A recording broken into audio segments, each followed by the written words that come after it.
It's just gone 4:05. It's Ricky Gervais Show. That's Steve just doing the microphone, putting his headphones on. Sorry, Rick, I'm not. Sorry, I just didn't give me much time to prepare myself. So no, hang on, a week. Yeah, it was actually a week. I think that's working. My headphones are not quite working. Hang on.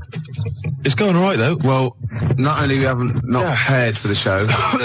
Yeah, okay. I thought maybe people could phone in and give us some subjects to talk about. 0171 580 2000. Yeah. Or they can fax in 0171 580 1234, and they could get like a discussion going, like, what do you think of that Tour de France nonsense? And we could sort of, no, not that. What do you think about, well, you know, it's their idea, isn't it? 0171 580 2000.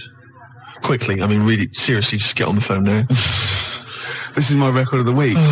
Yeah, go on. Yeah, what is it? Exciting? Yeah, it's Foo Fighters. Right, Walking After You. I'm looking forward to it. It's quite interesting. I think it's quite interesting, Rick, because, you know, it's a very sensitive song, very beautiful song, and I think it betrays something about you, about the inner Ricky. Yeah. Which I don't think we've ever sort of really tapped into before. No, but I mean, I've got something exciting for you as well. Really? Because maybe you know, you can find love too. Because Petru sent in a piece of paper here from, see there, from Mix Mag. Yeah. But it's the personal ads. Oh, no, it's not. It's an ad. It's Select. That's an advert. Whatever, Rick. It doesn't really matter, does it? Realism, it makes all the difference. No, so I don't think I'm just making it up. Come on. Right. Lonely, depressed bi girl needs someone of any age to understand. Right? Any age. Right. Yeah. Well, that fits, you know, your any age. Certainly. Yeah. Ugly freaks preferred. Yeah. Right? Anyone accepted. Well, I'm in there. Well, don't count your chickens. Don't count your chickens. Confidentiality and honesty assured. Yeah, that's fine. Reply guaranteed. Give it to me now. Now, I know what you're thinking, because she said... give it to me now. I know what she said. I know why you're thinking. She's any age, which you fall into nicely. Yep. Ugly freaks preferred, so you're at the top of the list, and anyone accepted. See, but I don't think she realises quite what you look like, because you're not in her framework. Do you know what I mean? So I still think you might be disappointed. No, Gervais, this will work. This will work. Let me see this. Only depressed bi girl. What does that mean, though? Bi girl. What does that? Bisexual. Bisexual? Yeah. Again, I think she means bisexual. Sexuality of any human. Do you know what I mean? Well, all I'm saying, bisexual, Gervais. Do you know what I mean? Am I right? What do you mean? Hey, three. Yeah, hey, three people. What? Three in a bed. You, a bisexual, and an amphibian. Three in a bed, Rick. Hey. Hey? But you won't be one of them. It's not going to happen, is it? No. Nearly 25 past 4. Ricky Gervais Show. I'm Ricky Gervais. Gervais, I know we haven't got much in the show today. We've not really thought of anything to talk about. Why did you just give a time check then? Just to fill it up. I know, exactly. Yeah. But, like, why? Do you know what I mean? Because the music... sunny out as well, the music was playing, right? And you mentioned it's 25 past 4. We'd never do time checks. How is that useful? What are you expecting? Someone's looking at it, they're going to think, 25 past 4? Christ, I should be at my mum's house.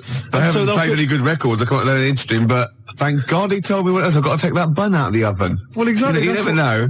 But you don't want to tell... Or they probably just realised something good starting on telly. Well, exactly what I was going to say. Don't say it's 25 past 4, because who knows, I don't know, maybe the Antiques Roadshow... No, BBC always start things at 25 past, don't they? Yeah. And 5 to. Well, you're a fool, that's what I'm saying. There's no reason for time checks. Why do they do that? Why do they do that and not on the hour like ITV? You know where you are with ITV. BBC, 10 past, quarter past. 0171 580 2000. Yeah. Why the BBC? I'm struggling. You are indeed. Well, I'll tell you what I'm going to do. I'm going to...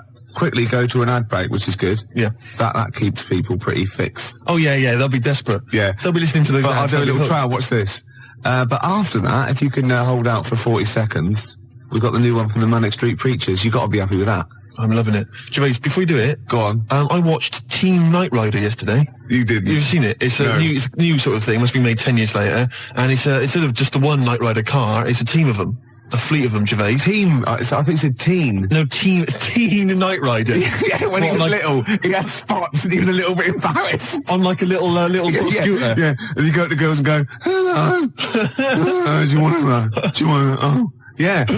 Teen Night Ride. Teen Night Ride would be That's beautiful. great, isn't it? Yeah. That'd be great. And Kit goes, "What are you doing?" "Nothing." Yeah. I got caught in the flies. Get these kits there, sort of explaining how to shave. Yeah. That'd be beautiful. You dirty little. Now that is really gummed up my CD player now. We'll stop it there, surely. Oh, Teen Night Rider. Teen Night Rider. I'll tell you, if we get on to talking about telly programmes, Gervais, we'll be here all night. Yeah. Won't we? Yeah, well, it's about 4:25 now. That's brilliant. They're disappointed. But listen, Gervais, I've always said that, when a party's going bad, when you end up in the kitchen, talking about old kids' TV shows. And singing the theme tunes. Exactly. And you remember Swizzlers. Oh, yeah. And Flying Saucers, yes, we remember Flying Saucers. And Batwing Jumpers. And everyone starts laughing. Batwing Jumpers. Do you not remember Batwing Jumpers? She's retired now. Thanks. Grot Bags. Grot Bags? What was that? That was the Emu. Pink Windmill. Oh, yeah. Talk about gay subtext. Pink Windmill.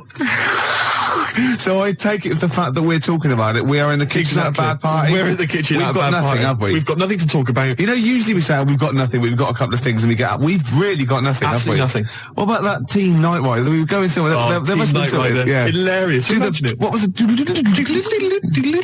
Michael, it's time for school. Oh, come on, I've got bellyache. Well, you're well enough to do that. I have to do that. I have to get rid of my poison.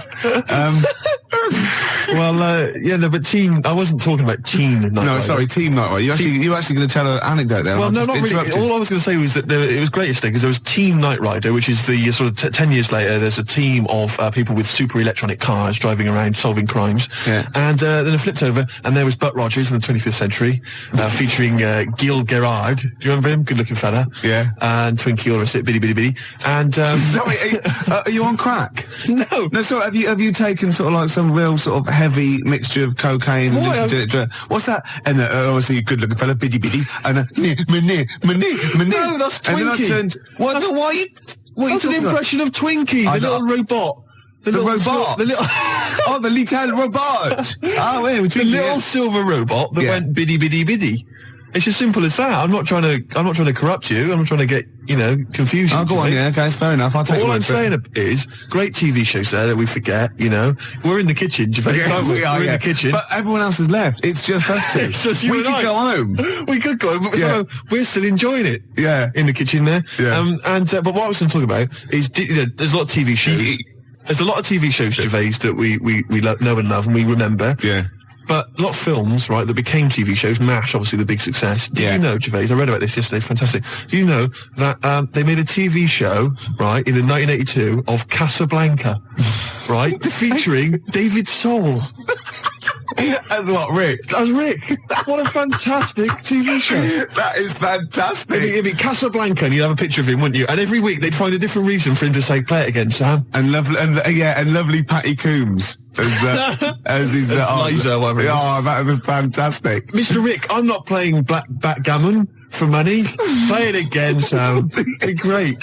Every week, whatever it would be. I don't know what they're different contrivances. It's like a catchphrase. Oh, that'd be fantastic. Great, wouldn't it? Bobby Crush as the bloke on the piano. You must remember this. Oh, fantastic. Every week he gets an excuse to play it. That is Well, once, right, I was looking through, right, and there was that TV show called You Must Be the Husband, right?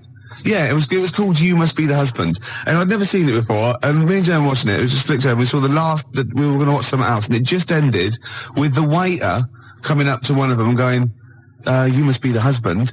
And we thought, do they have to remember that every single week? Deary me, that's like hard work. I tell you. Yeah. Putting catchphrase in TV shows, hard work. David Soul. Oh, that is fantastic. Dave Hutch. Who played Victor Laszlo? I don't know anything else about it. If anyone's ever seen it, please give me a call. What a fantastic show that would be. Oh, I know who played Victor Laszlo. What's his name? Rodney.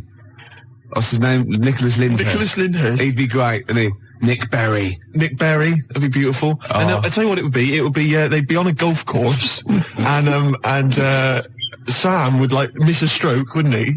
And they'd just go, oh, play it again, Sam. And everyone else would laugh. It'd be beautiful. Oh, baby bird, if you'll be mine. We can keep this cup forever now. Yeah. We're in the kitchen. Yep. Should make a cup of tea. Apparently, Steve, who says this? He doesn't say play it again, Sam. No, I know he doesn't. He says, go on, play it, Sam. I know that, you stupid toss. Oh, for goodness sake. I studied film for 3 years, for Christ's sake, Gervais. Of course I know that, but it's the TV show. They're bound to have made the same mistake, aren't they? Of course that. You can do an academic subject then. Of course. Oh, I can't. Oh, I'm sickened. I'm sickened. Because everybody knows that, Gervais, and yet he's come out and he's spouted rubbish. Oh, I'm just... Oh. He thinks it's a good show. Oh... God, I'm disappointed. Oh, I'm so angry. He likes the show. I'm so angry because everybody thinks I'm an imbecile. Well, yeah. Well, fair enough. Yeah. No, because I was going to mention a couple, because I came up with a couple of my own TV shows. Go on, yes, I've got a few. Have you come up with your own? Yeah. Have you talked about this in the past? Well, yeah. Oh, yeah. You know, like the when they have a cliche in the title, and that's the like the best one we came up with. Like a touch of frost, and it's his name. I know, I love it. Yeah. But my favourite, this is what I came up with, right? It was called Lady of the Night. Right, but that's night spelled K-N-I-G-H-T, right? Yeah. And what is clever about it is, what it is there's a knight, right, a knight of the realm, okay, but it's set about sort of 1870 or something, sort of Sherlock Holmes era, that sort of thing. And he's a knight of the realm, you know, was it Sir Johnson or whatever?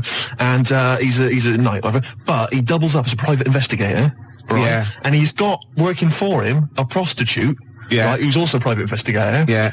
And it's called Lady of the Night, you see, and it's double meaning because she's a lady of the night, and she's a lady of the night. It's a night. It's fantastic. Brilliant. And they go around, but seriously, they go around investigating like crimes, sort of Whitechapel and stuff, and it's brilliant because you know, obviously she's a prostitute, whatever, and he's a knight, and there's a bit of sexual tension, Gervais, obviously, and obviously got all the Victorian elements and everything, and obviously they can't associate with one another openly in the streets because that would be, you know, he's obviously got to maintain a certain reputation. Yeah. So it's Lady of the Night, and there's all the intrigue and tension. What do you think about that? You thought this through. I thought that through. That is fantastic, using all your technical knowledge and your film study and your... Yeah. I came up with one, starring naughty Samantha Janus as a nun with Diana Rigg as a Mother Superior, and it's called None the Wiser. That's beautiful. And they're naughty.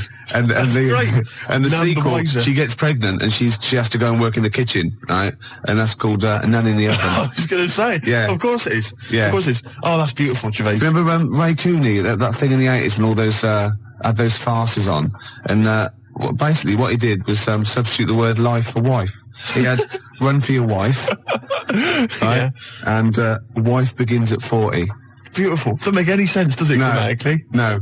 I just thought of one like, I said to Claire a few weeks ago that it would be like a stage play and there'd be loads of people jumping in and out, like, of hospital beds. But in one of the beds, one of the wives, she just wanted to die. Because had no quality, and it's whose wife is it anyway? That'd be good, wouldn't it? That's nice. Yeah, Brian Ricks. Oh, that'd be beautiful. I love that. Touch of frost. It's so clever. And the other one is, loads of lawyers with their wives jumping in and out of bed with just underpants on taking drugs, and it's this wife. That's beautiful. Yeah, that's great. That's a nice touch. So let's have some competitions then. But you know, I've got a whole game show as well, which I could mention. Go on. Do you want me to mention it? Well, should we play Blue Oyster Cult? Their classic song. Can I Don't Fear the Reaper. I've got a game show, right, that I came up with. Yeah. Okay. And it features me, but I think it could be perhaps a vehicle for yourself, Gervais. Yeah. All right. I'm going to tell you. It's called Ricky Gervais Meat Rations. Right. And I like it already. You like it already? Because there's a part in there for me. Yeah. Could I play the Ricky Gervais? Yes. Yes. Fantastic. It was originally called, basically, let me just summarise very briefly. I'm not going to tell you all the games, but it's basically recreating the heady days of the war. Right. Right. That's fantastic. It's beautiful already, isn't it? It's got the nostalgia thing. I've got a game as well. But it was originally going to be called Ricky Gervais Fag Rations. Right. But apparently cigarettes weren't rationed in the war. So it's called Meat Rations now. Excellent. And I'll tell you some great games. My favourite is, what's it called? To Be Perfectly Anne Frank. It's a great game. It really is a great game where you've got to pretend to be Anne Frank and hide from sort of snooping Nazis. Oh, that is fantastic. It's a great game. And there's also, of course, let me go into it. There's also Dig for Granny. Good. I'll dig for victory if you like. And what happens is you're scavenging through rubble, right? Can I just say, these are copyright. Anyone trying to rip me off? I mean, I've got the Penis Puppet Theatre. Yeah. I've got a stake in this, surely. Oh, certainly. Ricky Gervais Meat Rations. You can have a bit of my Penis Puppet Theatre. That's lovely. Yeah. And I've also got a new game that I'll talk about after yours. It's called Tip the Balance. And it's sort of like a game for 4, and it's like, I'll send it off to Waddington, see what you think. I mean, there's teething problems with it. Well, listen, Gervais, look, let's play Don't Fear the Reaper. Let's play that tune. By Blue Oyster and his Cult. It's a classic. Yeah, and then we come back and we try and make some money. Let's make some cash. Well, you've got to be happy with that. Blue Oyster Cult, Don't Fear the Reaper. Yeah. Yeah? So go on then. So what other games are in this Ricky Gervais's Meat Rations? Well, it starts off, there's the sound of an air raid siren. Yeah, I like it already. And we came up with Start Queuing Up, Mum, for Ricky Gervais Meat Rations. Excellent. Do I look like sort of Walker out of Dad's Army? Yes. Oh, that is fantastic. Now you come in. Yeah. And what it is, the set, right, is kind of like half of it is an old sort of East End pub, and the rest is kind of rubble and debris, and a skyline of ruined, Britain. And what it is you come in, you're fairly sort of sharp and dapper, and of course Chaz and Dave provide the music throughout the show. And you know the Dolly Bird that usually comes on? She's a woman with like curlers with a little scarf on it. That's right. She comes out with those little floral aprons. You've got it. You've got it. Fantastic. And there's a game show. There's a bit in the show called Roll Out the Barrel. Yeah. I don't know what happens in that. Yeah. Roll out the barrel. We could think of something. There's a barrel of fun, sort of thing. Yeah. And there's a dig for victory where you've got like a big pile of rubble, right? And you're digging through it, scavenging for food, canned food. But if you find like relatives or friends, you score extra points. Oh, that is fantastic. And there must be some sort of fun with like gas masks. Yeah. When you can all put them on and dress up as like, I don't know, one of the banana splits. Yeah. What could that be? Gas. Who snork? Yeah. Yeah. Well, possibly. So every week there's the real snork. Right. So it's like contestants come on. They put which one snork? Which one snork? Yeah. So you've got three celebrities. Yeah, who's a gas mask and the real snork. That's great. So you've got someone like Ted Malt's son. He pops one on. You got Frank Bruno. Yeah. And Jilly Cooper. That's it. And they put their mask on and like a little outfit. And then the real snork is there. And you've got to ask them questions. Like you get like Bernie Winters and Henry Cooper going. Number three. How long have you been in the banana split? And Jilly Cooper goes, about 6 years ago. I don't know. I think the banana split's been going longer than that. No, I don't think it's number 3. What do you think? And Bernie Winters go, number 1. Number 1. How did you get the job being in banana splits?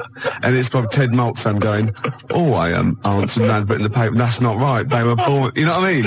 And there's Chaz and Dave in the corner just going, na na na na na na na na na na na na na. Yeah, with the real snorks, and they always the lights go right, and the one stands up and he sits back down again, and then the real snork, and the others all take their mask off, and they go, "It's lovely, Jilly. What are you doing now?" Well, I'm appearing Puss in Boots down in Brighton. Oh, that'd be fantastic. Wait a minute. What? Jilly Cooper? I don't know. What does she do? Oh, she's a novelist. She's a novelist. Oh, yeah. Now appearing in Panto.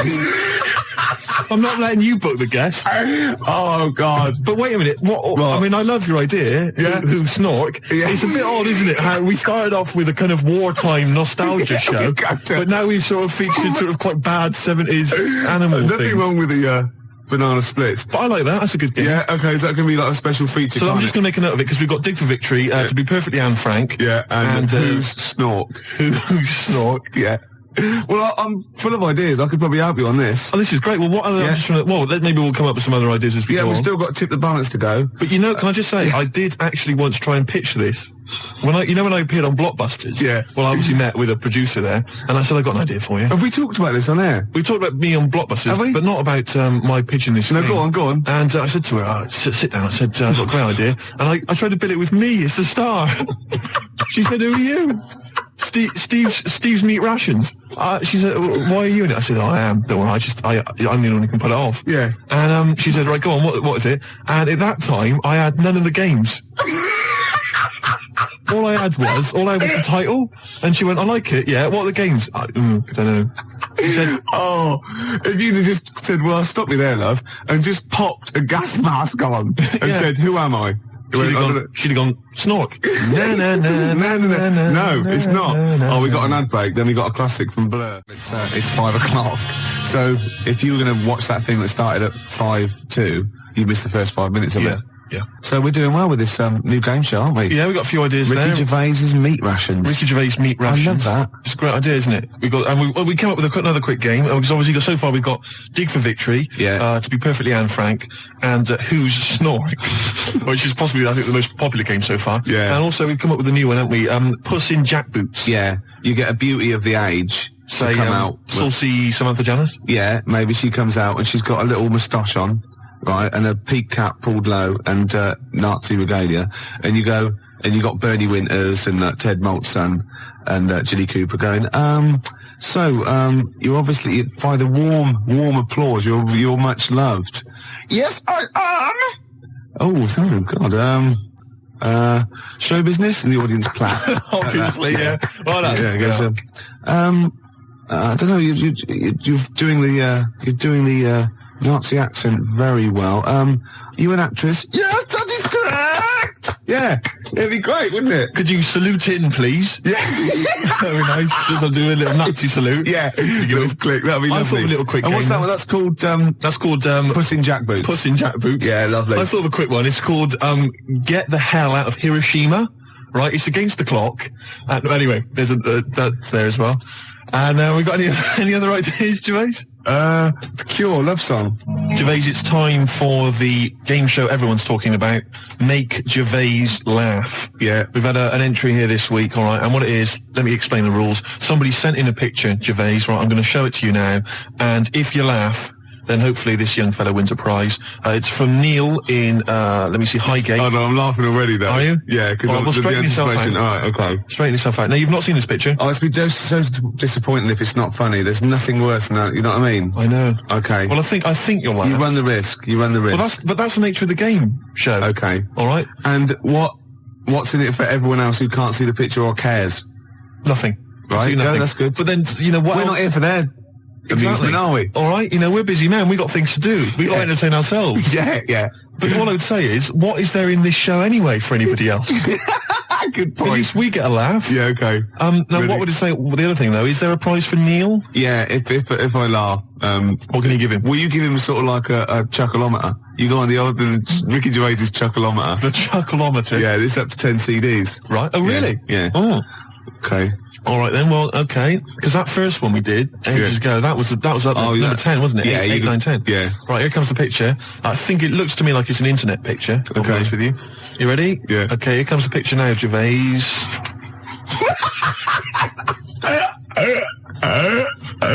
Oh God. Oh, has he done that? No. Now listen. What I'll do is let's play a record, Gervais, and I will.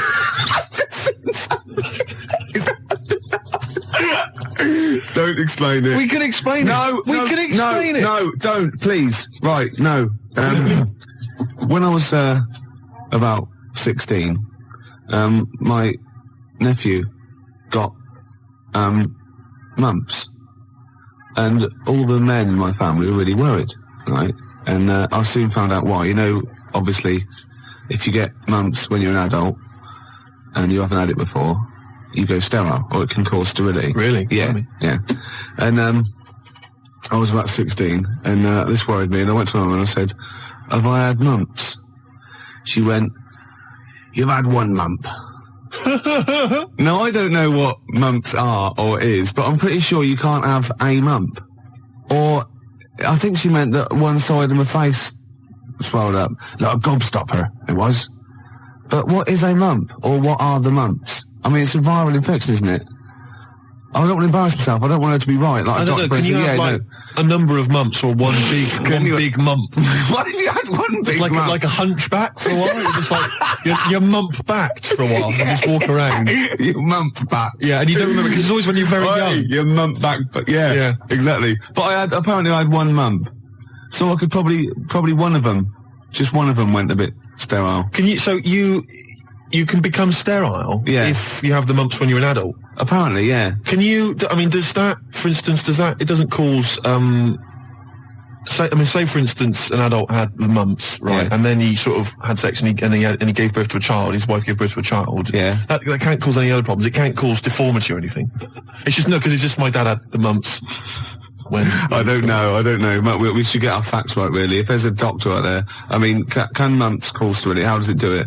I have stories about, my teacher, his mate, had to have them, they swelled up, and he had to put them in cotton wool for about a month. God almighty. Because it can, mumps aren't fun. No, I'm not saying it. I mean, all I can say, maybe you've had mumps and now you're sterile. That could be mumps aren't fun. Yeah. That's like go to work on an egg. Isn't it? Yeah. Who said that? I was having an argument with someone about who said go to work on an egg. Someone said it was that William G. Stewart bloke who... No, it was Faye Weldon. No, it was Salman Rushdie. It was. No, it wasn't. No, hang on. No, maybe it wasn't. It was Faye Weldon. It wasn't Faye Weldon. Right. It was either... Right, let me tell you what it was. It was either that bloke that wrote A Year in Provence, or whatever it was called. Right. 0171 580 2000. Who came up with the slogan, go to work on an egg? It was either the Year in Provence fella. Who's that? I mean, what his name was, I don't know. 0171 580 2000. Who was the Year in Provence? You know that fella who wrote that book, Year in Provence? Everyone read it. Everyone thought it was great. No, his name's Peter or something or other. Right, okay. And I think he definitely wrote that. Salman Rushdie came up with something. I think it was the year... See, again, I'm thinking that maybe it was the egg thing. But I would say as well that fella that wrote Year in Provence, he also came up with the, the Fat Willy cartoon series. What a hilarious series of books they are. Not Fat Willy, is it? It was called Fat Willy, wasn't it? What's the one, Where's Willy? That's Where's Wally. Where's Wally? Where's Willy? That'd be pretty straightforward every time, wouldn't it? There's a fella there. There it is. Not where you come from, it wouldn't. Oh. Well, there you go. Well, Peter Mayle is the name of the bloke who wrote Year in Provence. Thanks to Neil. And also, Neil says that Salman Rushdie did Naughty But Nice for the cake commercial.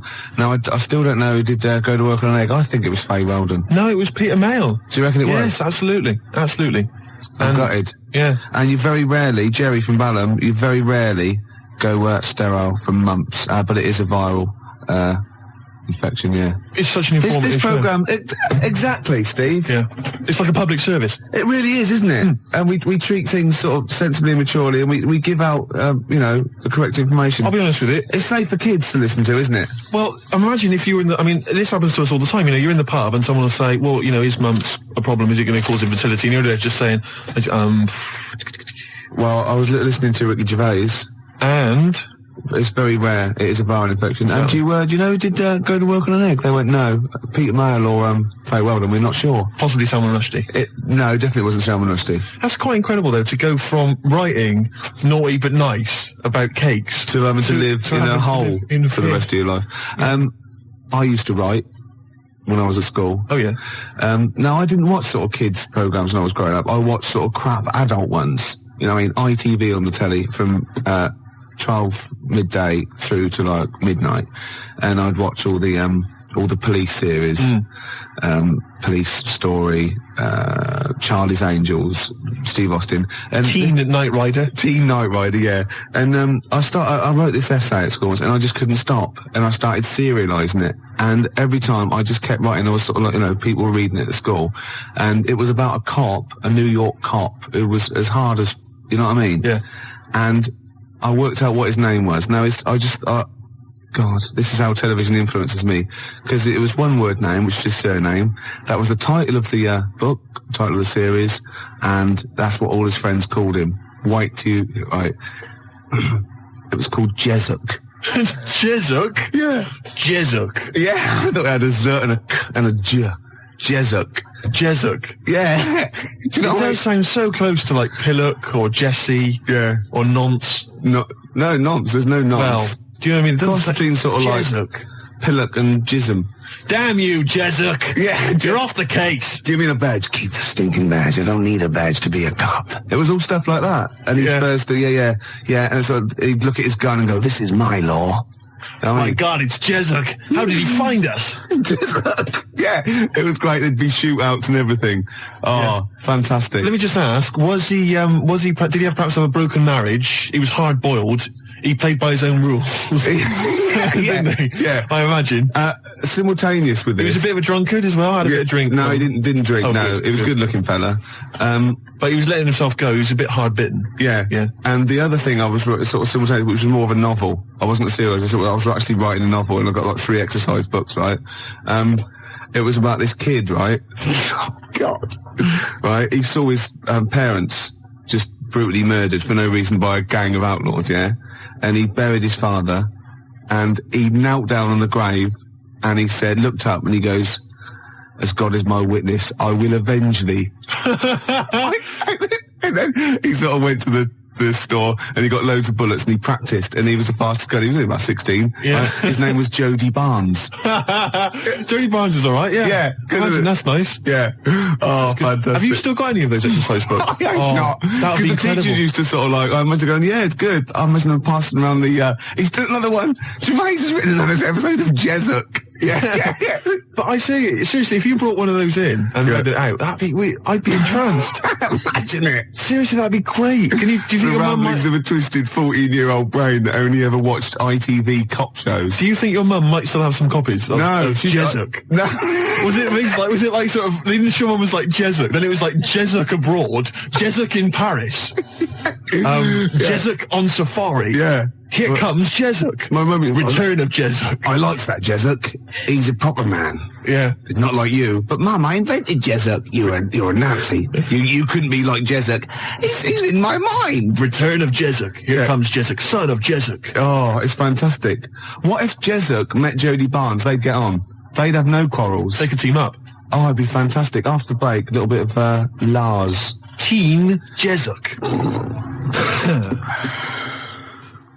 Still here then. Gervais, you've embarrassed yourself. Oh, just shut your ugly gob. You bug-eyed, anemic, fish-faced tosser. Nice to have you back. 4:05 on a Sunday, Ricky Gervais, XFM 104.9, London's only alternative. Steve. Yeah.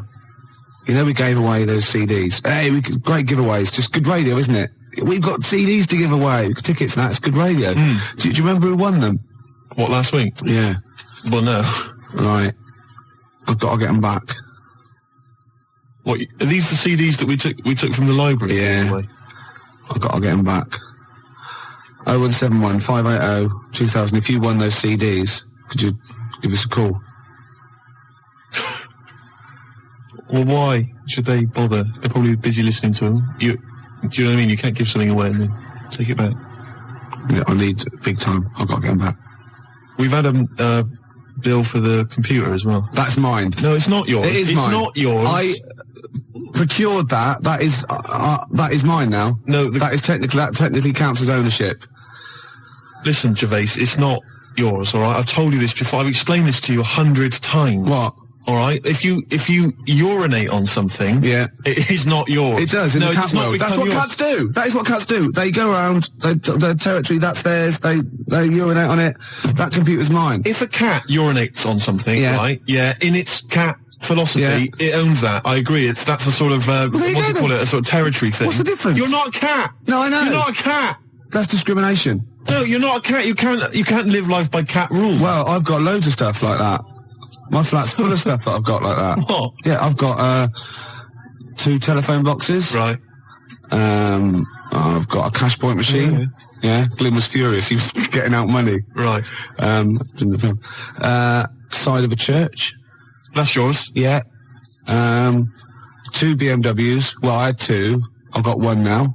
What happened? The second one, the owner caught me, and he started doing the same. And because I started first, I finished first, so he finished last, so it was technically his again. Is that how it works? Yeah. If I piss on something, then that's mine. Yeah. But if someone else pisses on it, then that's theirs. Yeah. Is that how it works? Could you say urinate? This is XFM 104.9. They are mine now. They're not yours. They are. They're not. They're my shoes, Jimmy. Yeah, and they're mine now. No, they're not. I can't believe... this is why I don't want to do this anymore. Why? I can't believe you. They're my shoes now. That is ownership. That counts. In the cat world... They're my shoes now, and some of the carpet is mine as well. In the cat world... Yeah, wow. You cannot live your life by the rules of the cat world. I can. What does your girlfriend... What's this? Oh. Not many people can do that. XFM, 4:09, 4:15. How do these sort of little theories of yours develop? What? They come in my head. Then they're all right. Then I like them and they happen. Right. Then they're mine. No, it's fine. It's fine. Okay. Yeah. What do other people make of the fact? They go along with it. What, your girlfriend? Yeah. And all my special friends and the friends that I make. Does she mind that your flat looks like an East End lockup and stinks of urine? No. She don't have a problem with that? No. The sinuses are gone now. Completely gone. Her sinuses are gone? Yeah. The Charlie? Yeah. Oh, I thought as much. Well, I know what you rock and rollers get up to, Gervais, in your spare time. Oh dear. It's beautiful to see you again, though, because we thought you would. I'm looking good. We thought you'd be gone forever. Why? But you're back. Yeah. It's beautiful to see you. I'll be around for it. Anything planned? I didn't expect, it's like my life, I didn't expect to be here this long, so anything is a bonus. You know what I mean? Yeah. Any plans for today's show? Got some more records than that, and some absolute drivel. Right. Yeah, packed into 2 hours. So no different. No. Hey. No. Great, well, it's going well. Yeah. I've got a little competition. Yeah. Which I'll maybe introduce after the next record. Is there anyone mad enough to sleep with me competition? Because is it? I'm not doing that one again. All right, I've got a different one. Yeah. I've got a different competition. Keep calling the Samaritans, please. We don't do that sort of thing, sir. Please. Or else. Can't threaten the Samaritans. Why do you like that song so much? Because they're singing about you being an ugly tosser, alright?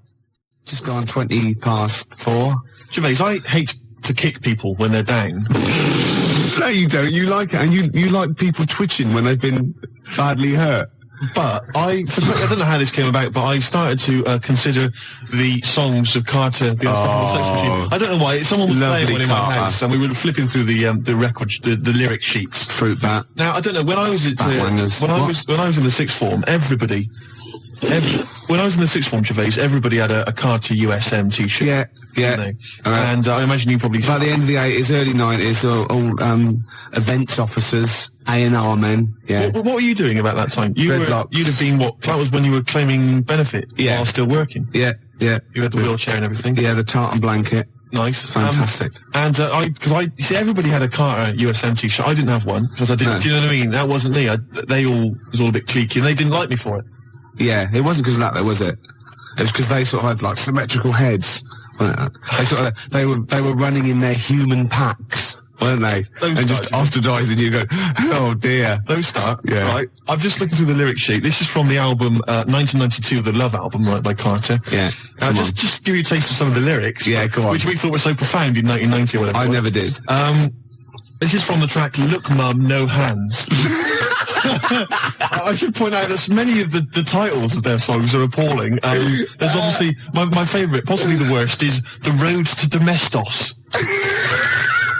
That is the worst name for song I've ever heard. I mean, what's that supposed to mean? Anyway, check this lyric out. This is one of the worst lyrics. Go on, I'm ready.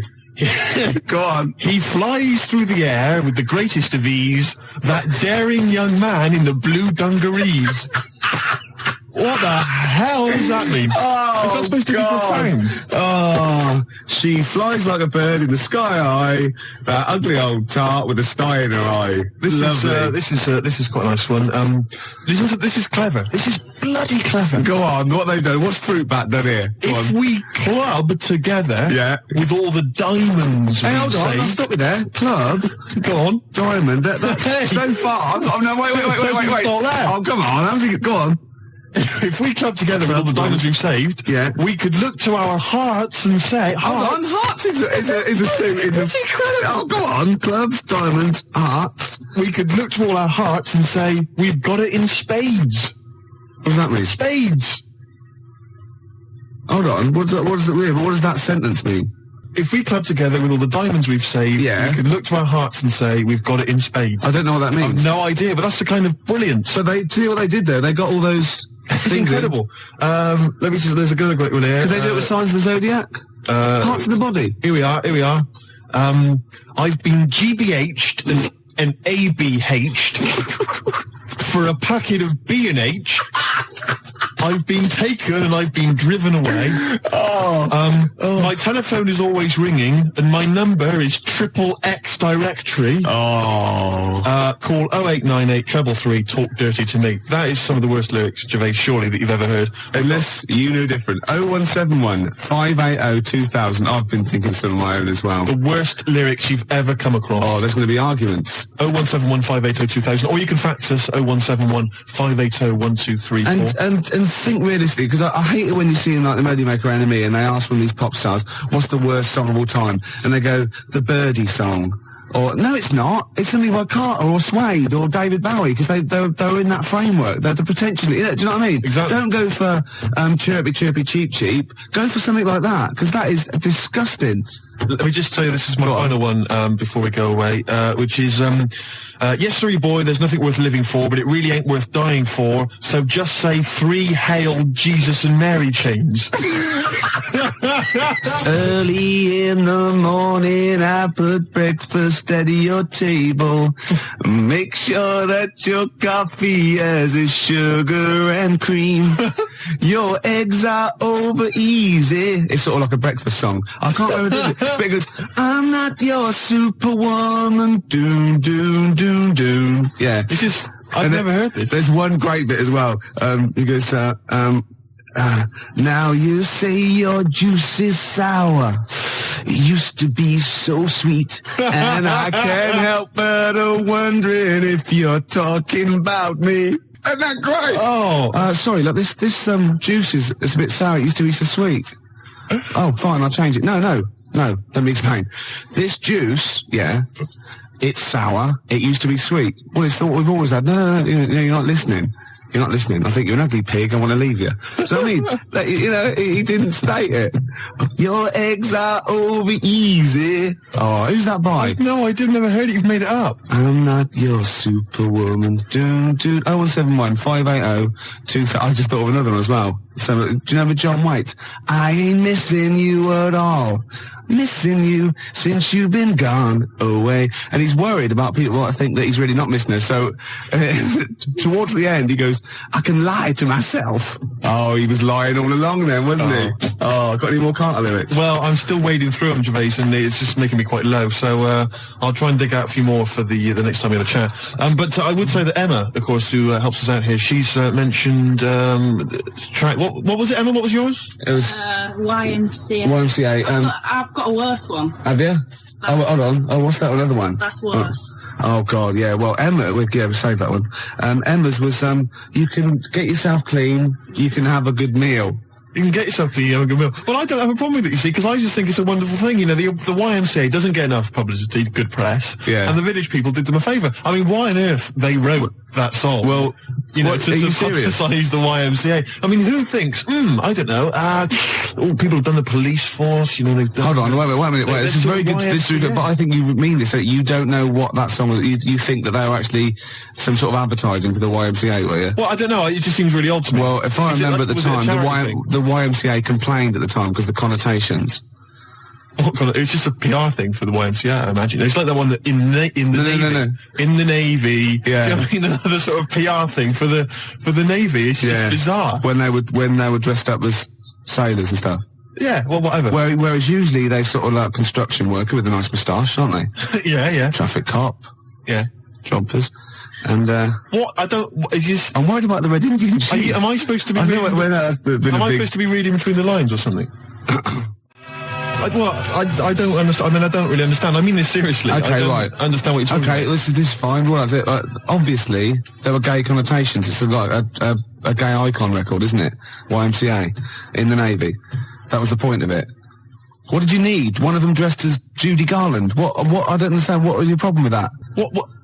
There's another. I don't understand why that suggests that people are gay. I don't. It doesn't necessarily. It's like it's high camp, isn't it? It's been adopted since as well. But the four of them, there's a guy dressed as a motorcycle cop. There's no reason why he should be gay. There's no reason why anyone should be gay. There's a builder. Yeah. Right. So no builders are gay ever. There's another one. I can't remember what the other one is. Right. And then there's a Red Indian. Why on earth the Red Indian is supposed to be an icon? I don't know about that. I have no idea. I'm flummoxed on that one, I'll be honest. So what I'm saying to you, Gervais, is if you're going to if you can talk about gay people, then why don't they use the cliches? Why isn't there a hairdresser? Right. And because it's probably the sort of cliches that even scene gays want to get away from. Also, you're confusing camp ITV gays with real homosexual people who live normal lives. If I'm going to write a song about gay people, I'm going to have a hairdresser. Yeah, you are. In order to appeal to a gay community, I'd have a hairdresser, John Inman, Larry Grayson, obviously, and I don't know. You wouldn't have Jason Donovan then, obviously. Because he's not. So you wouldn't have him, would you? No, I wouldn't have Jason Donovan. No. Well, I wouldn't have Philip Schofield. I wouldn't have Andy Peters. Right. I wouldn't have Andy Peters. Okay, I'm getting scared. Shut up! I would not have Andy Peters. I'm getting scared. I would not have Andy Peters. A few more Carter lyrics for you. Go on. You'll enjoy this one. It's just one big knees up, a night on the town, a storm in a teacup, more like a teacup in a storm. Yeah, Man. yeah. You know what I mean, man? Yeah. It's more like a teacup in a storm. Yeah, they've twisted it, haven't All they? right. Yeah.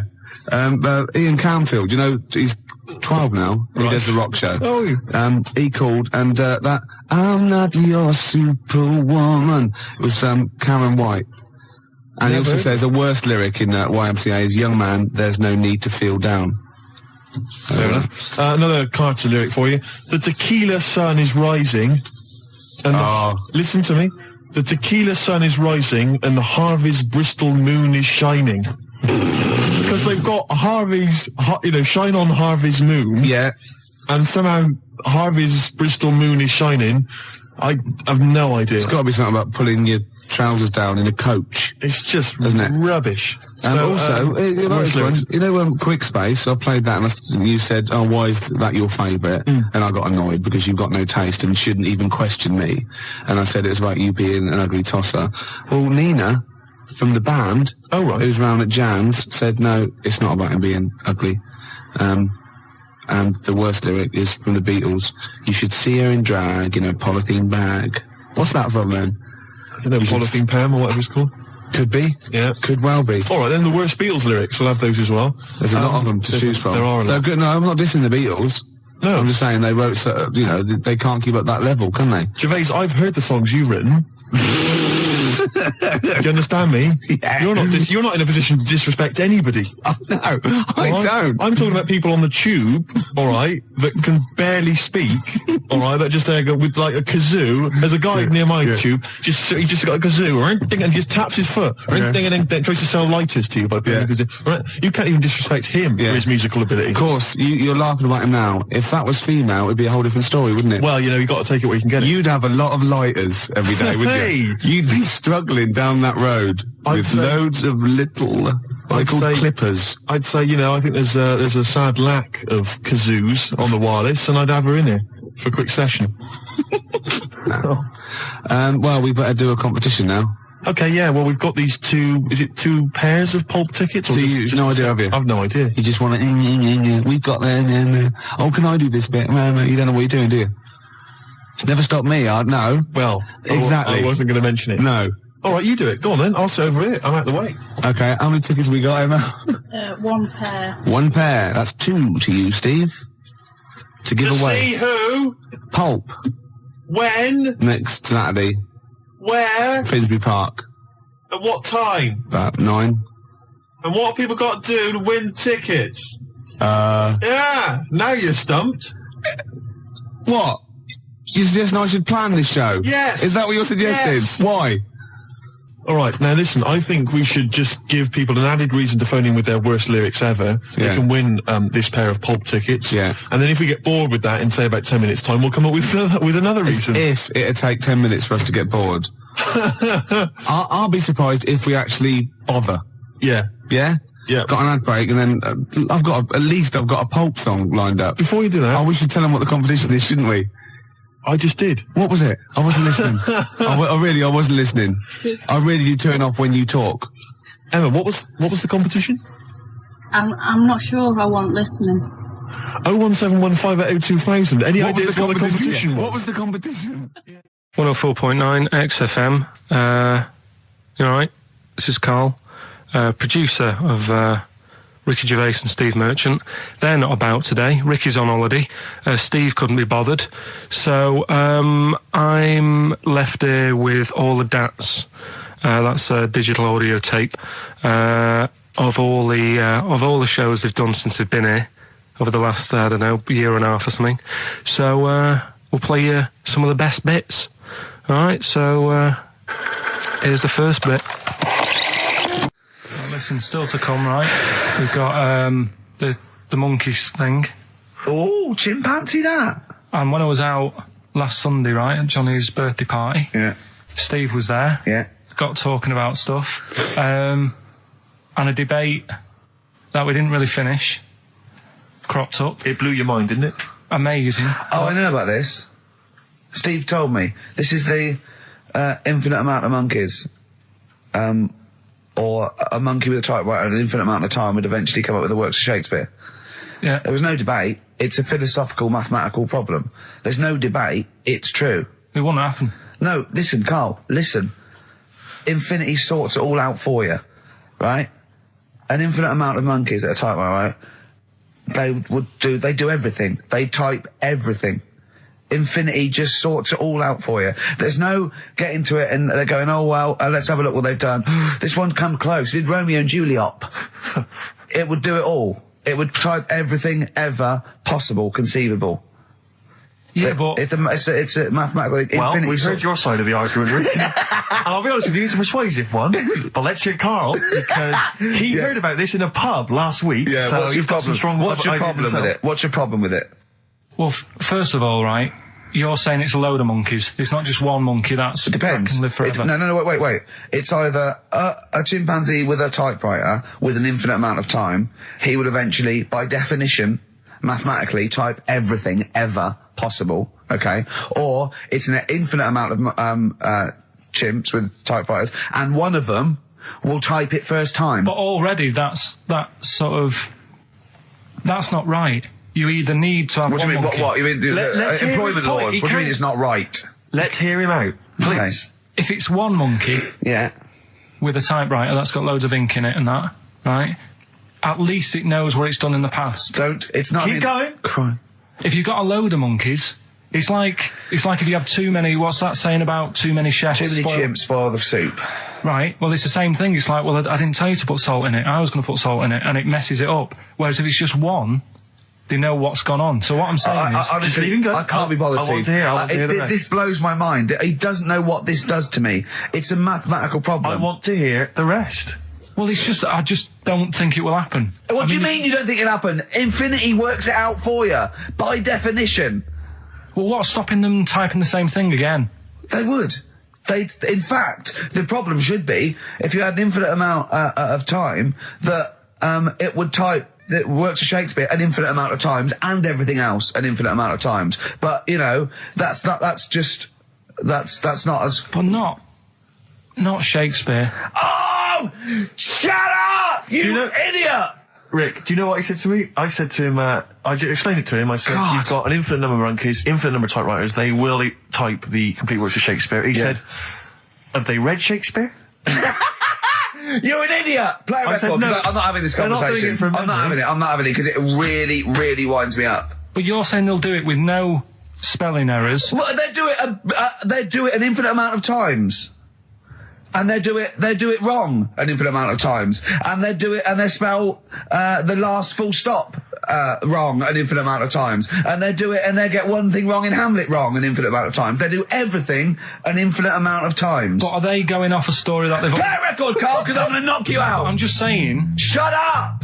do they know the story? Oh, They're monkeys! Oh, Christ. No, Right, but- okay. Right. The Cure, obviously, Yeah. love song. Right, Carl's been taking phone calls for these clues. Right, and so everyone's been saying the same thing for the last one. He's been going, no, and I'm worried. I'm always worried. FD. I just overheard him on a call there going, oh, what have I been saying? Oh, no, it's FP. Dickhead. Right, give me the clues out. It's a rollover. Right, tell people, we're really sorry to anyone who would have got that right. Okay, right, do the clues quickly. Tell them it'll be a rollover, so we have to do 3 new ones. Do you not write these You're down, such Carl? a... I don't write the answers down in case Ricky looks over the thing and sees the answer. Why would I cheat? I'd rather you do something right with your life. Right, well, the clues were I've got 3 other jumpers like this one. Yeah. That was FT. Yeah. You got that, 4 tops. Yeah, that's all right. Good, well done. That bunch of people can't make up their minds if they want to sit in the sun or not. That was C, they were getting that. That was charlatans. Charlatan, right? A bunch of them, charlatans, right? What? What's Charlie? No, it's like, shall I go out? Shall we? Charlatans. They got it, right? Where I went wrong with this one, the Jamaican fella, he had to have some aspirin. Why? It's my fault, you know, I'm not cutting, there's no point passing the book or anything. I said FD. A lot of people were saying, Fred Durst, like forehead hurts. which is a good one. Yeah, which would have been as good as any of yours. But I made an error, so we'll roll it over. No. What is the answer? What is the answer? Jamaican fella what? Add some aspirin. Why do that? What's the thing? FP. FP, it was Frida Payne. Frida Payne. Frida Payne. Frida Payne. Frida Payne. That's awful.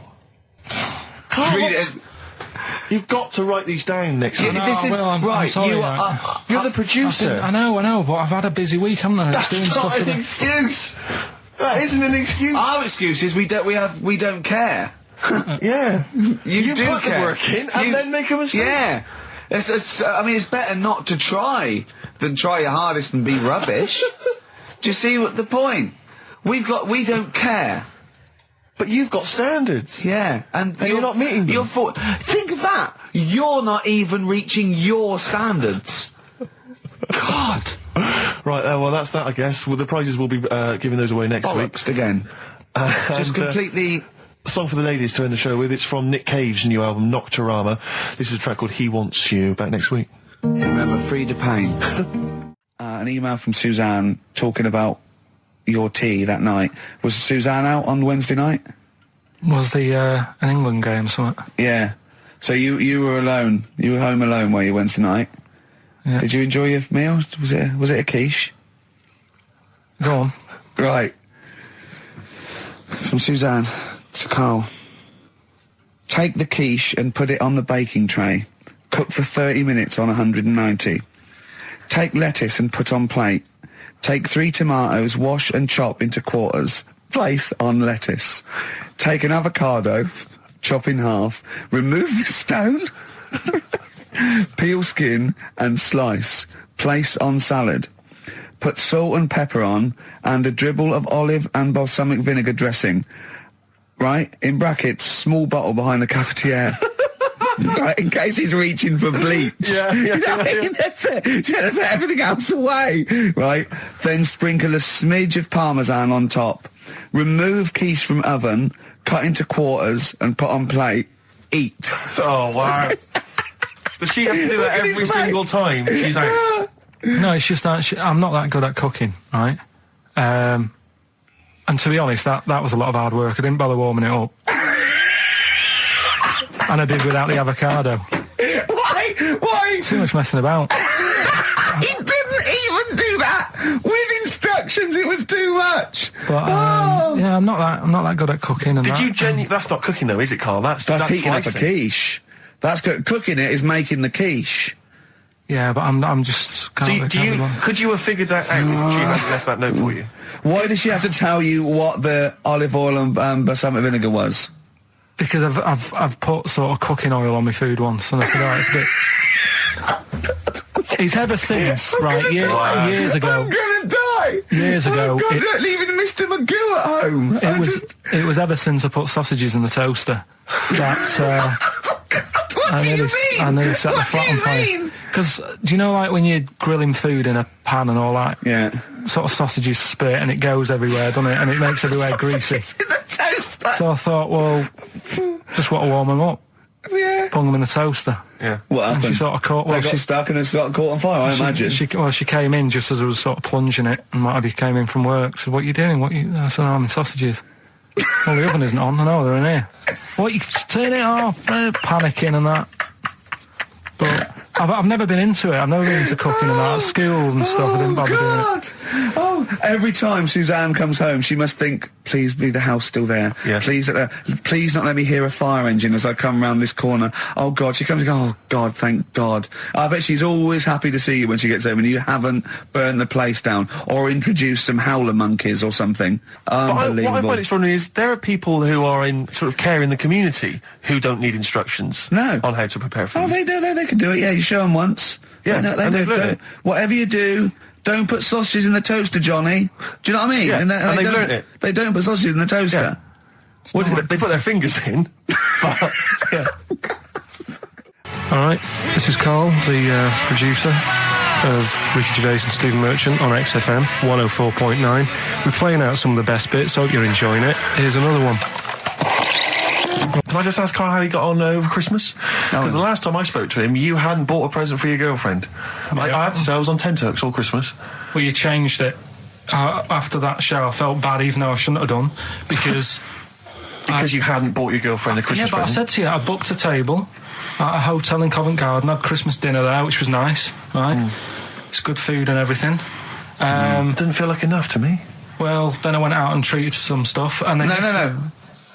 A couple of days before Christmas, he went, I took Suzanne to that hotel we're going to go to for Christmas dinner. We had tea and cakes. And I went, oh, you treated her? He went, no, she paid for it, but I was just showing her what it was going to be like. That was her extra treat. She paid for it. I love that. Brilliant. Yeah. Well, it was a dear. It was like 150 quid for a meal for two, which is pretty dear. So I'm not going to buy her cakes as well. All right, love, have anything you want. You pay for your own pudding. I'm not mental. Yeah. So you treated her to some other stuff. Some bits and bobs. What, so she chose them and you paid for them? What, the presents? Yeah. No, you chose them and she paid for them, but you know it's the thought that counts. I got them on the way home that Saturday. Well done. And what did you buy? Well, just some bits. It might be personal, Steve. Well, I don't care. Just some bits. Yeah, but bits and pieces. Leave out the personal bits. What bits? Just little things. And then yesterday, right? A monkey wrench and a new washer for the shower. Yeah. Some recordable CDs that you need for your job. Oh, dear. No, when you gave those presents to her, did her face light up? Right. I don't want to tell you what they were, right? But she wasn't that impressed.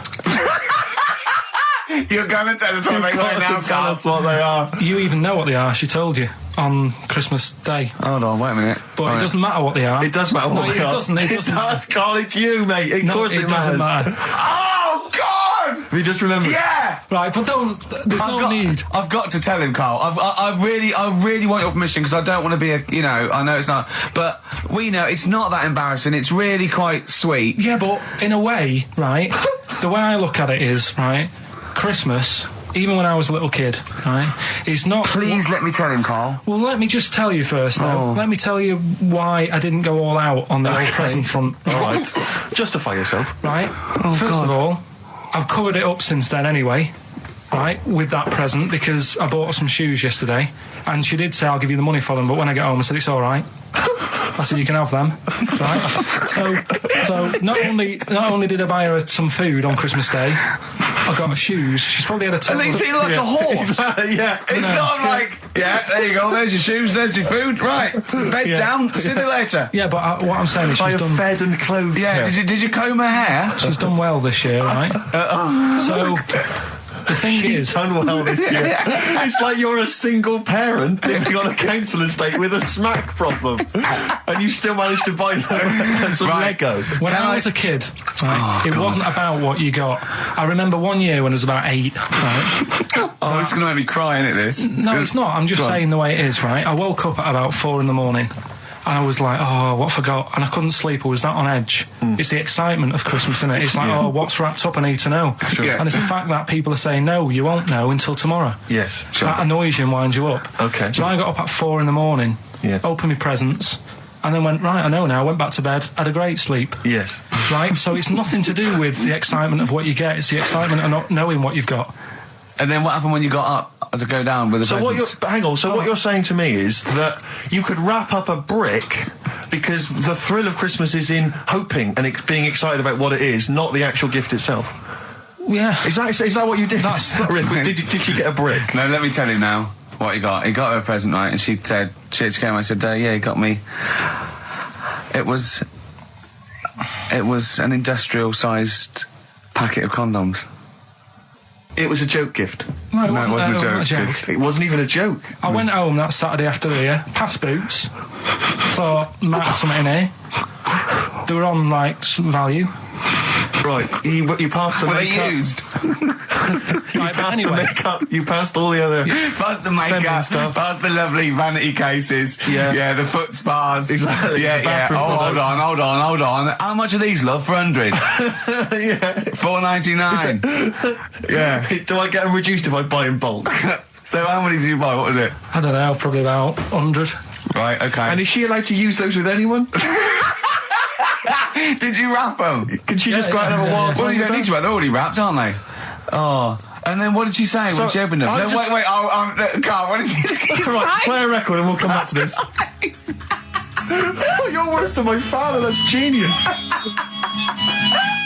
What do you make of the first genetically modified baby? Oh.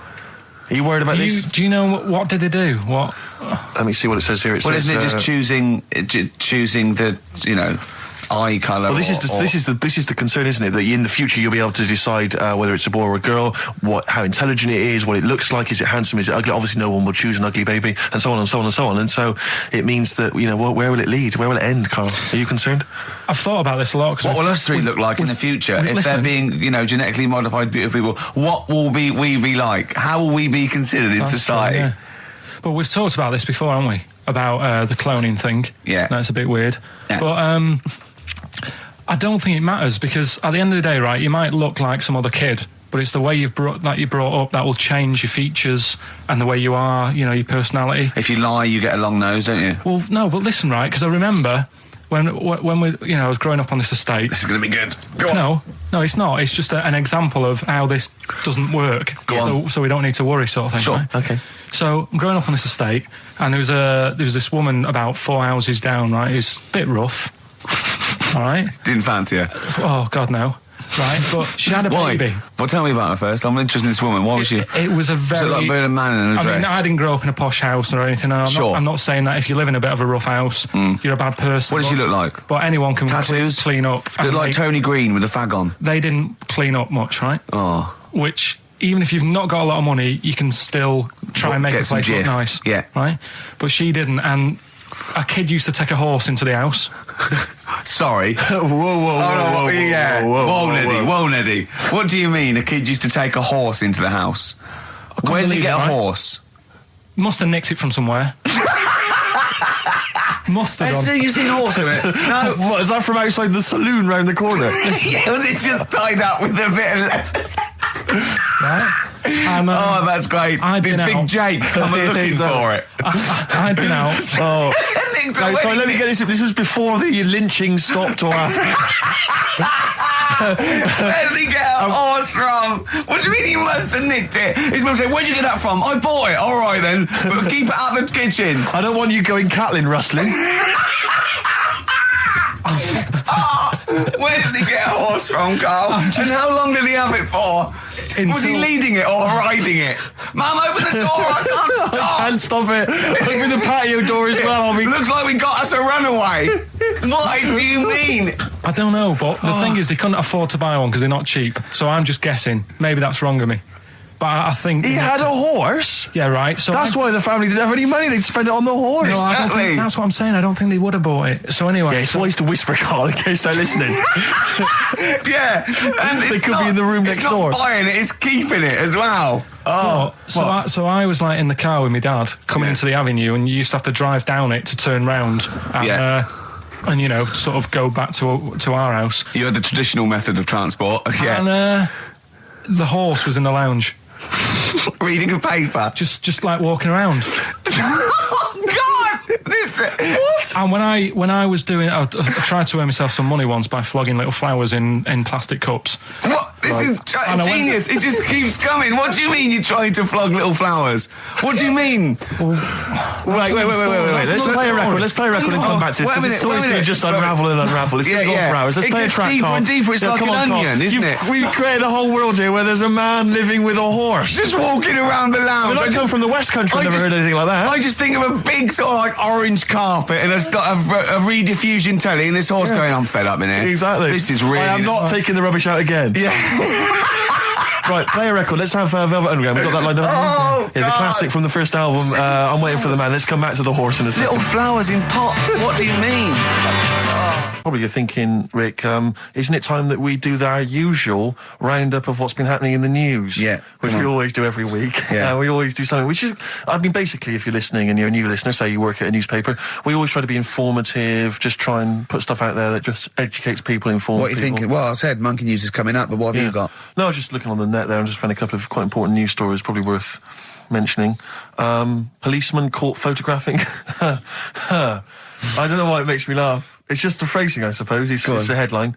Policeman caught photographing up woman's skirt. No, he wasn't up there taking a picture of Big Ben. He wasn't going, can I just sit up here? I'm just going to take a picture of that seagull over there. No. He was facing the camera up a woman's skirt. He was indeed. Right. A policeman in Japan is facing disciplinary measures after he was caught photographing up a woman's skirt with a hidden camera while on duty. The 42-year-old sergeant, who's not been named, used a digital camera to secretly snap the shots when the woman was reporting a stolen bicycle. So he was actually doing his proper job. He'd obviously thought to himself, I'll bring him a digital camera today. On the off chance a beautiful woman comes in to report a crime or robbery, I'll have it ready, I'll have it positioned, in such a way. But this is interesting. This is how he got caught. Okay? The woman became suspicious after she saw a flash go off. brilliant. I mean, this not so secret at all. Sorry, did I just see your shoe? Your shoe just seemed to just spring into life. There was light. There was light. Yeah, I think I've had someone set fire to some magnesium that was on the end of it. It won't happen again. Well, it's only you and I in here, and your shoe was just suddenly lit. Why are you standing like that? Why is your shoe just sort of like between my feet? There's no reason. This is how I always stand. What did the bike look like? Flash? So, are you taking pictures of my family? No. And no, I'm not. And you should be wearing knickers anyway. Well, how do you know that? What? How did you know I'm not? How did I know what? I'm not wearing any... I didn't know you. I don't know what you've got up there. Well, I don't know what it looks like, and there's no way I could. Of course, it would be roughly that conversation in Japanese. I know, yeah. All right, XFM 104.9, Ricky Gervais, Steve Merchant, Karl Pilkington, not here. It's the best of. You've been voting in all week, sending your emails. So here's the clips that you wanted. So then I was thinking, imagine like going to the doctors and he's saying, yeah, everything's all right, your heart's good and everything, but... Your heart's good? What, your Larry's, or...? Yeah, your heart, you're in good form and whatever, yeah. It's good news, I had Giano in earlier, he's not looking good. Yeah. I had Fat Swaller. But you're all right, but your hands need to come off. Right. Blimey. But...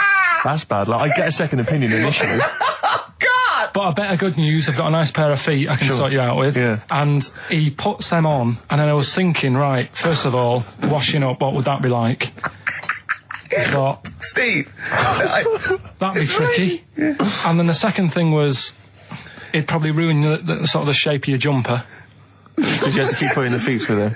Yeah. And then I thought, but I could still cycle in. Okay. To work. You could run in. Well, that's the thing. You'd be really fast. Well, that's what I was thinking. I thought I could still cycle because I could balance, and then I thought, but the only thing is I probably couldn't pull the brakes.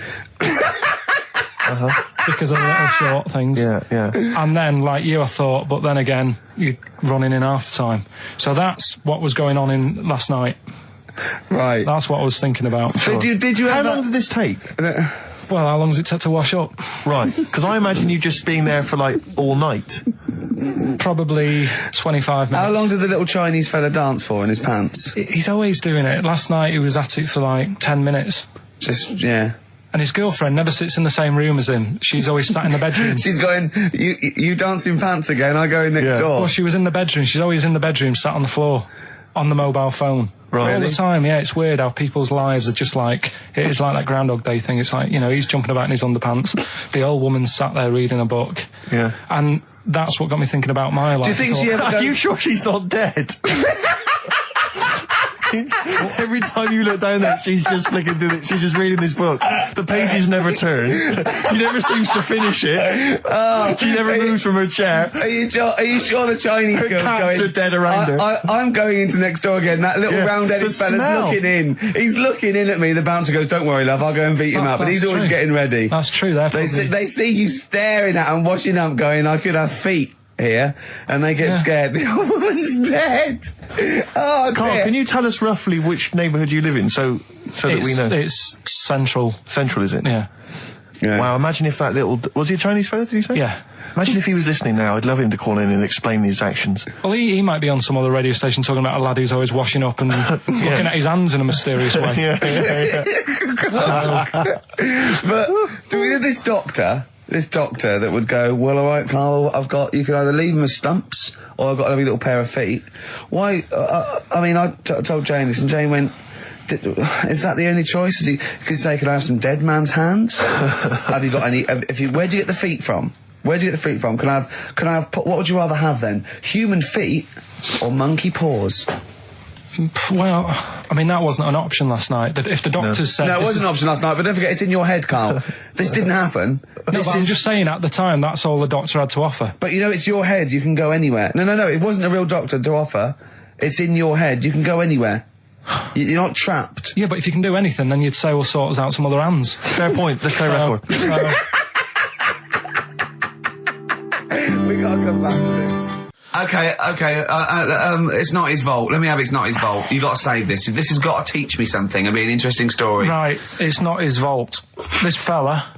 Yeah. What year? Ages ago? Olden times? I'd say in the 70s. Okay. Would you? Any evidence for that? And, does he wear flares in the story? Right. Is that your reason? No, it's a bit like Yuri Geller, this fella, right? Where he's electric. He's electric. And, if he walks past the telly would fizz. Uh-huh. If he walked past the radio, it all goes like that. Ooh. His hair stuck up all the time. And he'd be having a bath and everything would be all right, and then the power would sort of switch on in his body, and the electric in his body made him jump out of the bath. So... What do you mean, so? What is that so? What does that so mean? You've given us nothing. You've given us nothing. You'd have to at least give us the scientific explanation. Yeah. Electric eels have 400 volts in them. Oh, is this the running away again? What was that one called? Yeah, but It's not his vault. But there's a reason that not his fault. It's not his fault. I thought it was going to be something about safe. I think we should do these the other way round. I think you should tell us the story and then we'll hear the pun. It's not his fault. It's not his fault. Right, let's leave it. Play a tune. Forget it. Educating Ricky. Doing it. We're not doing it. No, we are. This is a bit easier, but I still think it's a good one. So this is, we should explain what this is if you just tuned in. It's one of those stupid lateral thinking problems. That Karl himself has created. Yeah, that was his homework. Right, this one. It's a fella. He has a normal day doing stuff. Nothing wrong with him. Right. And it's the twist in the tale. It's just like Tales of the Unexpected. Yeah. Just a normal day, nothing wrong with him. Hold on, though, he's got the legs of a fish.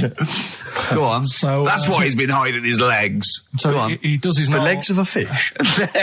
Sorry, can't carry on. He has his working day and that, and then he gets a bit tired. Goes to bed. He puts the light on, leaves it on, goes to bed. Oh, that's crazy. That's mental. I can't think what's happened. Anyway, here's Radiohead. Right, okay. What? The question is, why does he put the light on when he's going to bed? He's had a normal day, he's come home from work. Is that right? He's come home from work, or he's not been working? Yeah, he's just been out? No, he's been working and stuff, I think. You think? You've made it up, Carl, you can decide. So the question is, why has he put the light on when he's asleep? There's a reason that he's put the light on when he's asleep. Has he gone to sleep? No, Carl, don't shrug. You're meant to answer these questions. He put the light on before he went to bed. Yeah, and the question you're asking me is why? What's the scenario? And the light's on and that, but he's gone to sleep. Yeah. He started reading and then he fell asleep. No. Did he intentionally, for some reason, put the light on? Every night. It's mad. Sounds mad. That's Carl, doesn't it? Every night he does it. Yeah. He puts the light on when he goes to sleep. Carl, is the point of this, he puts the light on for a very good reason. Not for us, but for some people. He's blind and it's always been on and he thinks he's turning it off, but it was on in the day and he thinks he's turning it off, but he's turning it on because he's blind. That'd be stupid. That works. No, that works great, Rick. Yeah. Thank you, Carl. So you've got to come up with... Hang on. If you're blind, why would you put a light on? No, he thinks it's off. Yeah. But why would he turn it on anyway? Just think so he doesn't get burgled, so people know he's in because he can't see him. So he just he puts the light on when he's there, then he turns the light off when he goes to bed, so people think it's fine. But he's got it out of kilter, and actually he's walking around in the dark all day. I don't believe that if you're blind you turn your light on. I don't think you'd be living on your own, would you? I'm not having that for a second. Do blind people live on their own? I'm not having that for a second. Well, some people do. Lonely blind people live on their own. No, if you got bad eyes. Any of them women? Are there any blind women who are living on their own? No, I mean, if you know of some blind women. 08700 800 1234. We've gone through this. If you are a blind woman with no standards and you don't care annoying voices and smell, yeah, then get in touch with you.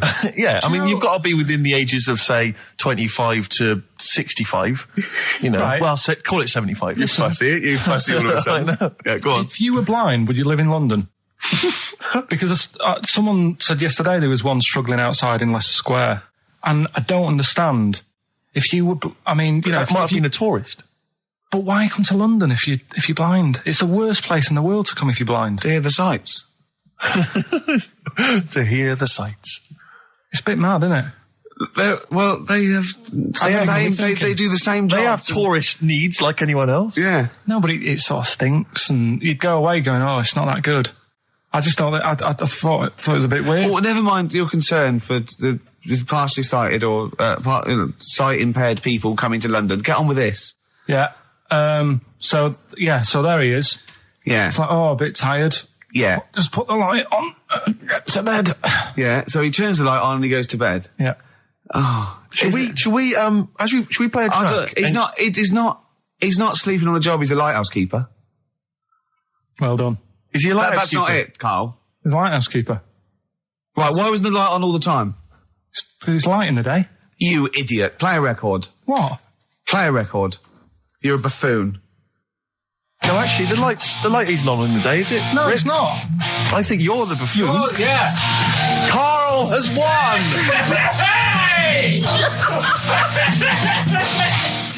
He had some Germans laughing at him on the tube because they recognised him. You don't think of that? Well, because obviously Ricky doesn't travel on the tube anymore. He's too rich for that. I never did. I always thought it was beneath me. Sure, but They I used have to walk everywhere, didn't Yeah. But I'm still forced to take the tube, and I sat on the tube, and it pulled up, and outside the window, just happened to be on the station, was one of the posters with us. So I was kind of there, not realising it was behind me, and these big kind of fat German or maybe Bavarian guys. Well, they're in lederhosen eating sausages. Yes, they were. They're Bavarian. Yeah, they were.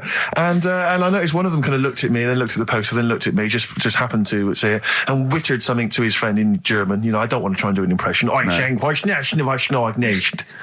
freaking goggle-eye. Oh, whoa. I think that... No. But I know what you're thinking it means. It doesn't mean that. Right, okay. It means... What's a rough translation? Elegant boy. Right, okay, yeah. And so anyway, That's freaking goggle-eye. He pointed out the poster, and his That's mate... lanky piss and streak. and his mate burst into laughter. And then we pulled Well, they've got a great sense of humour, the Germans. Well, That's indeed. the thing. But we rumbled onto the next. We rumbled onto the next station, and the poster was in exactly the same place. And this time, they tapped the shoulder of someone else on the train and pointed me out, and that person also laughed. An Italian? An Italian bloke, yeah. There was a French. Was there a bloke with a beret and a little moustache on the other side? Yeah. Was it United? Did you get on the United Nations Express? Just to, oh, imagine that. Yeah, it was fake. See the freak. Look at this freaky goggle eye. Right, whereas I love the fact that before you were at least pretending to be speaking German. Now this is an Italian with an accent. It's just a guy speaking perfectly good English.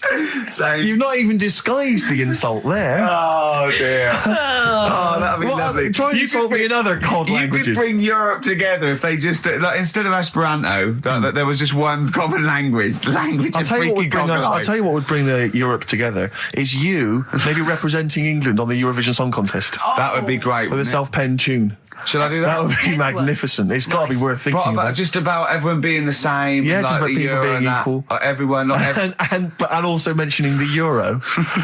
Yeah.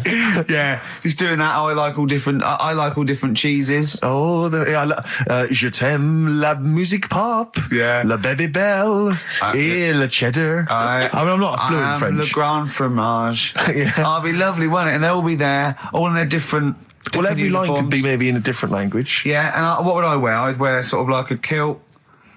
You'd wear a kilt, but you'd also have on your head one of those kind of big, what are they called? Those big furry hats that beefeaters or whatever wear. Yeah, one of them. Is it kind of a busby or something? A busby? Yeah. Wear one of those, or maybe a kind of policeman's helmet, That'd be Bobby's good. helmet with the kilt. Yeah, you'd have the clogs. I'd wear the policeman's helmet under the kilt, so they just thought I was really enjoying the show. Yeah. Good idea. Hey? Excellent. I think we talked for about 3 minutes without having to mention some kind of genitalia. You were doing very well, We should actually, boys, celebrate yeah. by playing one of my tunes of the year. Really? What one is it? U2 Electrical Oh, Storm. I know you're a big fan. I know you're a good big fan. choice. Well done. Cheers. Darkness growing on me. Love that. Love the darkness. This is the Best Of Show on XFM 104.9. I'm Ricky Gervais, with me Stephen Merchant. Yes. I hope you're enjoying the Best Of. I remember, I think all kids go through a phase of shoplifting. Well. And when I was going through it, I used to just little things, just like magic markers and magazines, Mars bars, that sort of thing. Yeah. And one day, right, my mate, Anthony, his mum called up my mum and said, I've got to meet up with you. I've got to have a word with you. And she said, what about? She said, I don't want to talk about it over the phone. So she goes, oh, right. Well, yeah, come round tonight then. So anyway, my mum sees me. She don't want to be in an awkward position and, like, be a bit embarrassed and what have you. So she sees me and she goes, right, Anthony's mum's coming round. What have you been doing? Yeah.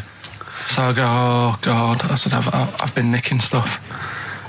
So she goes, like, what? I said, oh, not big stuff. I've had a few calculators and Mars bars and stuff. How many? I'll just work it out. Hold on.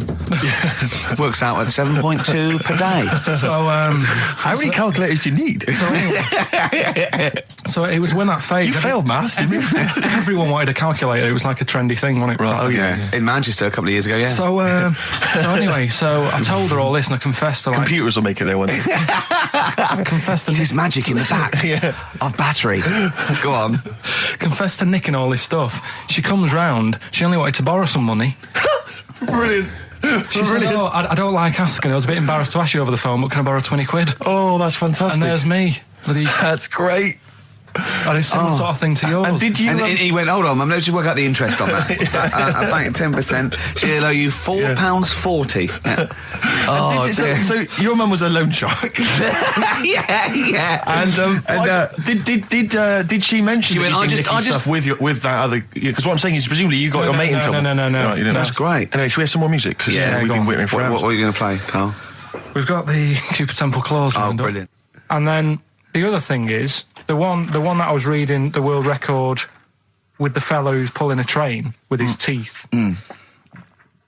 Does that make any difference that he's done it with his teeth? What do you mean? Well, what difference does it make? Well, isn't it? It's quite hard to pull a train with your teeth, I imagine. Well, it's pretty hard to pull a train. All I'm saying is it because he couldn't beat the fella who's pulling it with his hands? Well, so you tweak this it a is bit? my point. I think there was one bloke with the record for the running backwards 100 metres was sort of like 11 and a half seconds. And I was thinking, turn around, you'd probably have a really good go at that. Do you know what I mean? Yeah. It's sort of like doing a marathon with a milk bottle on your head. Take the milk bottle off and see how fast you can go, you twat. But you can just tweak it, like the fella who has done the pegs on the face, right? Yeah. His name's Gary Stretch Turner, right? Right. So you're sort of cheating already if he's got a stretchy head, right? But You are, right, you are one of the most stupid humans I've ever met. well, get me in the book. Yeah. Right? Well, listen. So Gary Stretch Turner, right? His record is 153 pegs. Yeah. He did it again, and he only got 150 on. So he hasn't broke his own record. Right. But what I'm saying is, if he tweaked it a bit more, would that make a new record? What? Well, if he said, I've got 150 pegs on, but at the same time as eating a burger. I see what you mean, yeah. He'd be the world record breaker for pegs and eating burgers at the same time. Yeah, just change it a bit. If you know you're not going to make it, just do something else. I'm assuming the rules are set at the beginning, Carl. That's it. That's where they say, right, you're just going to do the pegs thing. You're not going to introduce burgers halfway through, are you? Definitely not. And then they have a go. I was on one leg, not interested. How many pegs? 150. Can I just ask very briefly, I was quite interested by the family had to move because they lived on Butthole Road. Yeah, I quite like that Now, one. I don't know if I've told you before, Rick, where I used to live. I'm not going to tell you the name of the street that I used to live on, not on air, because my parents still live there and I don't want, Right. But I'm going to write it for you now. This is the genuine name of the street I used to live on. Just imagine when you're at school. Yeah. And like in class, for instance, in French, you've got to say you've got to answer where you live. Yeah. J'habite, wherever. Yeah. That's the name. This is actually the name of the street we lived on. No, it's I not. swear to God. That is... Absolute right. I could phone my father now and he could confirm that for you. I swear because he doesn't want to God. And I'd say that... But listen, do you know what worries me? It's the apostrophe S. I know. Because that's blatant. Yes. Amazing, isn't it? That is incredible. But imagine how embarrassing So that if was. I look that up in the Bristol... You will find that in the Bristol A to Z. I swear to God. That is really... Why have you never told me that before? I can't believe I haven't. That's I'm incredible. still embarrassed now. Do you know, whenever I have to phone up, if I have to give that address, I always spell it instantly. Really? Like, somehow that will hide it. That will disguise the name. But I can't get over that. Anyway, if you perhaps live in Tits Avenue, Yeah. you know, or... Wankling Drive. Wankling Drive, just get in touch.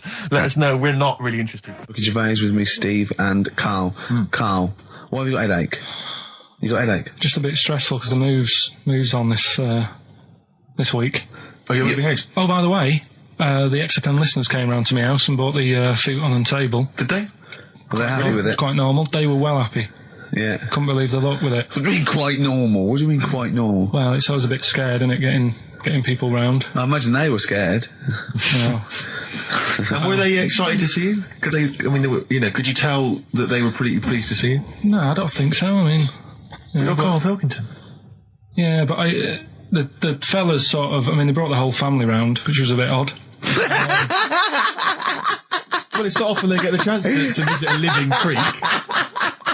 Anyway, no, they were nice. They were And you're nice. moving now, yeah? He said he phoned me up today. You know, it was absolutely tipping it down. Right? He had to cycle in, right? Because he said, because of the move, he doesn't want to leave his bike round there. Right? And he said, and Suzanne, oh, I can't say this in case he's listening, can I?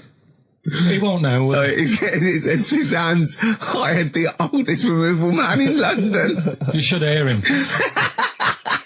And the thing is, right, we booked him because everyone else happened to be booked out, but this fella's free, right? So he called up this morning. I've never spoke to him, but he was on the phone. He sounded about 90. Yeah.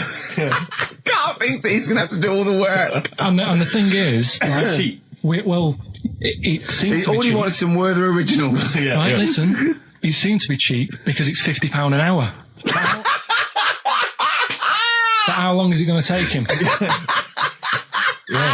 Yeah. Oh, that's So- genius. When's the move on then? When's the? Oh, well, he's coming round. He came round today to bring some empty boxes, and he was struggling with them.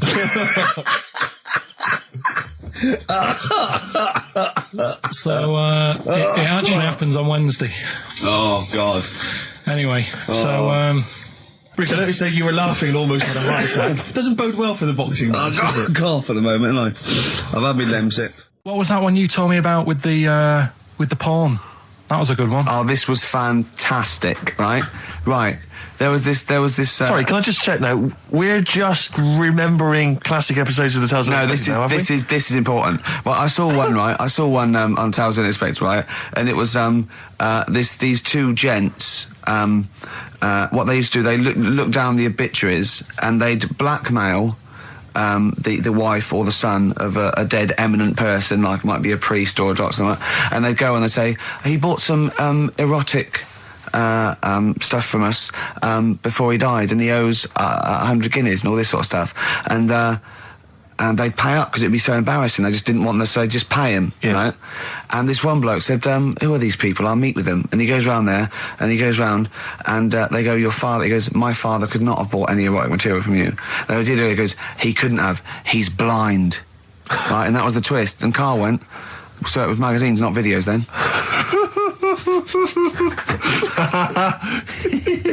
Yeah. Now think about it, Steve. Is that so stupid? Well, presumably it was set in olden times because people, professional right. pornographers don't tend to call it, erotic material. Yeah. They tend to call it, juicy jugs or whatever. But more than that, I don't understand how a video is going to be any use to a blind person either. I know that you can hear the sound, Karl. Look at him nodding like he's caught me out. Yeah, what sound were you hear? Do. Your meter needs looking at? Yes. Cut. What's then? What's that? Then it's just noises, isn't it? Occasional groans. Yeah. Right. You could listen through the wall at your neighbours. He does. I mean, that's why I save a lot of money. But I thought you were going to point out, Karl, that they could have had a Braille porno. Now, have you thought of that? Look, feel the lumps on that. Exactly. Think about it, Karl. Think about it. You're excited now. Yeah. Your girlfriend's away, Carl. Yeah, the cheese grate has only entered the cupboard. No, she's a good-looking lady. Landed, Mr. Ben Folds. We've landed on XFM 104.9. Ricky Gervais, Steve Merchant, and little Karl Pilkington, and his magical little manky, round, baldy head. He was described as a wacky mank in one of the papers this week. Really? Brilliant. Well, remember we were talking about it last week, about he came round to my house, and I popped out my Mr. Johnson, sure, to take a little look at. And his two That made daughters. the papers. That made the papers. Wow. What paper? It wasn't front page of the Times. It must have been like the Daily Star or something. Just squeeze Live 8 in Yeah, the second, yeah. on the second page. Yeah, so wacky mank. Wacky mank. That's Wacky great. Mank. Wacky mank. We had an email from someone that reckons they remember you from body popping round Salford Way. Yeah, Eccles Precinct, apparently. You know that, don't you? 1985. I wasn't doing it round there, though. Well, what do you mean? I was round Stretford. Stretford-Arndale. And what were you doing? What sort of body popping was it? Just a bit of everything. Caterpillar. Bit of moonwalking. Do you have a little piece of lino you used to carry around? Well, mates had that. Right, you didn't Borrowed bother with theirs. Borrowed theirs. Were you any good? But you weren't breakdancing, well, you weren't spinning on your head and stuff, you were more body popping. Well, I hope he wasn't spinning on his head, because you know that can sort of give you little brain damage and things. Well, it can give you brain damage. Also, it can wear your head down, and also it makes your head perfectly round. Yeah. Because the gravity is pulling on But all if you keep on doing it, obviously it's going to wear your hair out, yeah. So you become sort of like a... stupid, bald, and roundy-headed. Yeah. So You've got to be very I very careful. much doubt that you did do any of that. Did you, Carl? Didn't do any of that. Well... So you're shooting off in a minute, aren't you? Well, yes, because we were trying to make poverty history, Carl. Yeah. People are making poverty history all over the place. They're putting on a wristband, and it seems to be working, because I haven't been poor for ages. I haven't been poor. And Alex had a stop bullying. Alex was wearing a stop bullying wristband, and as he himself said, he seems to have sorted that out. You haven't been bullied I for haven't been ages. bullied for years. So wristbands work. I saw one in a shop window the other day which said, stop child abuse. And I bought one, obviously, because a lot of people say, does it make a difference? But it was only £1, and I'd only spent it on kiddie porn. So, I think I've made a little difference there, in a small way. On a serious note, though, I like the idea that stop child abuse. If you're a paedophile and you're walking along the street in your Mac, right? You got a puppy in one hand, a bag of sweets in the other, and you see this wristband, and you go, "Oh, stop it." Oh, okay then. Yeah, I hadn't thought before. That's All what right, I then. think. Okay, fair enough. Yeah, I won't be doing that again. Yeah, he was hanging around in Topshop for unsavoury reasons. You saw them in there for only £1. Carl, we haven't got long, have we? We've got an hour and a half because we've got to shoot off. I've got to shoot off down to Live 8 and introduce Rem. So we got a lot to pack in. We got the Rockbusters, and then we give away. I just saw those. I'll finish the sentence in a minute. I look forward to it. I'm getting excited. I'm getting excited. So we got so much to pack in. I haven't got time to finish all my. So listen, right? You know the things we're giving away. The signed little Homer. The Nigel Tufnell thing and the Flanimals, right? It looks brilliant. They've done a brilliant job, the people here at XFM. So take back all you were saying about them, Carl. And also, we should say as well, you've still got a chance to win that, because if you get today's Rockbusters, you go straight into the hat for the big draw, so you've still got a chance to win all those top prizes. Play a record. Bit of monkeys. Yeah. Winkers, Pleasant Valley Sunday. All right, do you like that, Carl? It's alright, yeah. What's it about?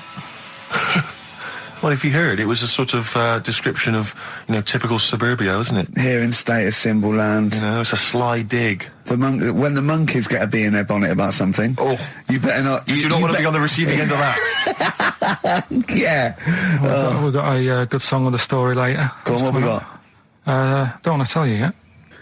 All right. Now, is it as pitiful as last week's, where you somehow misheard that Eric Clapton song? What was the Eric Clapton song? Well, Wonderful Tonight, and he was convinced it was about a bloke in a wheelchair for no reason, no evidence at all, other than she's walking around with me. Yeah. Well, yeah, walking around with me. No. I walk into a room and everyone's head turns to look at her, which you didn't seem to Helps hear. him to bed. Is he's drunk? He's had a few. Never mind. Yeah, well, you're totally wrong. Big day, Carl, though, isn't it? Because there's lots going on, and I know Carl's it's very, very important for him that he champions Live 8. I don't know what's going on. I don't know what... I am sick of it, to be honest. Sick of what? Just sick of reading about it. Sick of this Live 8 thing. Sick of it all. Brilliant. Fed up with it. What annoys you Over it. particularly? It's not only that today, though, is it? On the way in today, right? saw a gay fella on a that bike. weird? On a bike, rushing. What time did the gay march start? What time did they have to be? Why are you looking at me? I don't know. No, but he was rushing, left it late, so he'd had a late night again. So my point's right about him. What right? was your point about just to people who've just tuned in? Well, the fact that they go out late, so you know they sort of have a nice night out from about 11:30. They're ironing in the jeans at like 10:30. In their jeans. Their leather trousers. But anyway, right? So They're cutting the back out of their leather trousers about 10:30 at night. I'm on the way in, right, and I see one stressed out, rushing, right, on a racer, wearing high heels. Oh, I love you. He's 50's dad, isn't he? He's angry. He's just angry. If you're a gay fella and you're proud to be gay, but you also want to make poverty history, you don't know what to do today, do you? You're all racing all over the place. Must be murder. It seems a bit unfortunate that they've put them on the same day. Yeah. Well, you can get little leather studded wristbands that say make poverty history. Yeah. So you can join in on both You parts. can kill two birds with one stone. Yeah. But why is Live 8 stressing you out? It's for a good cause. You must have, I know we've discussed this in the past, and you don't really know what you're talking about. But I mean, maybe that's the problem. I'm just, I don't know. I mean, I could have told them ages ago that there was no way that they were going to pay it back. I knew that was going to happen. I love that. But they didn't consult you, did they? When they were handing out this money willy-nilly to people who were dying, you could have had a quiet word with them. All I'm saying is... You could have said to Harold Wilson, Harold, you're not going to get this back, mate. You are not going to get this back, mate. When I wanted a mortgage, I had to supply 3 wage slips, is what I'm saying. I was double-checked out loads of times. I'd like to see, have you ever seen that guy Alvin Hall, who gives financial advice to perhaps teenagers who don't know how to spend their money wisely? All right. Perhaps send him over there. He's the guy with the bow tie. Oh, yeah, You know what I mean? yeah. Send him over there and just sort of have a chat with him and say, make a list of what you're spending it on. So it's basically, will you be annoyed if they drop all debt and double aid and everything? No, because, I mean, people sometimes need help and that, don't they? You've got to help people out, but it's how many times is the thing. Do you know what I mean? Let them off. But do I, I've got this monthly payment at the moment, haven't I? Yeah. I'm paying for tools for people out there who need a drill to build a house or whatever. Yeah. Am I now in my right to say, well, you can't have it all? Do you want the drill or do you want the debt cancelled? This is what I'm saying. I'm just, I'm all happy to help people out. Do you think they're taking us for a mug? Is that what you think you might be taking? We'll see, won't we? Time will tell, won't we? You know what I mean? If next year at the same time Geldof's putting on another gig, I'll go, what's going on now? Geldof putting on another gig and the mean fiddler. What's going on now? I think you're missing out on the true meaning of today, Carl, which is an opportunity to see Keane for free. I think that's the problem. I don't want to go. I don't like crowds and that, do I? Right. Can't be dealing with that. Don't like big crowds. People, because I was talking to people at work about it, and they were saying, it's a big occasion, it's one of them events that you've got to be down there, because in years to come, when they say, were you there, I don't see what's good about having a memory being stuck in a crowd of 150,000 people. I'd prefer to do something nice. Say if I have like a nice cake and a cup of tea, right? In years to come, when they go, do you remember that day when we were all cramped and what have you? I'll go, no, I was on a nice cake and a cup of tea. So I've got a nicer memory than them. So I believe in doing something nice on a big occasion. Do you know what I mean? On a special day. Do something nice, remember that? The thing is, you have got a nicer memory than them, because when you look back and they say what you're doing 20 years ago, your memory will tell you you were actually having a cup of tea and a cake, but with a chimpanzee that could talk English. That's what your memory will tell you. You're thinking, I was out with my mate. I was out with my mate Marty. He's a chimp, and it just you'll be in cuckoo land by the time you're 50. You'll be just going, oh, it was great that day. Remember Suzanne? I don't know what Suzanne. She's left you. She's left. She's had enough of you waking up. Well, she's down in Hyde Park watching Bed-Shaped live. She's not worried about cake and a cup of tea. Have you ever done a march or anything, though? Have you ever sort of... What are you saying? Have you, you're having a go at me for not getting behind it all, right? Which I am, because I've got more standing orders going out of my account for charities than anything, right? But have you ever got behind a problem? No. I don't think I have, to be fair, no. No, I am quite slack in that respect. It does take a lot of effort, though, doesn't it? Well, it depends. What sort? Well, if you're going to do one of those walks from John O'Groats to Land's End or something, that's a lot of time commitment. There's one, I tell you what, there is one that looks alright. On Portland Place, just off Oxford Street, there's always just a little Chinese fella sat on the pavement, right? Oh, I've seen him, yeah.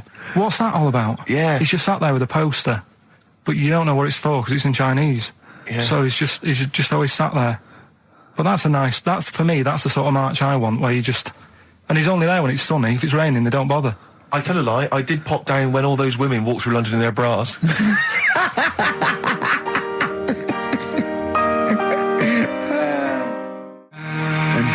and Gravity on XFM 104.9.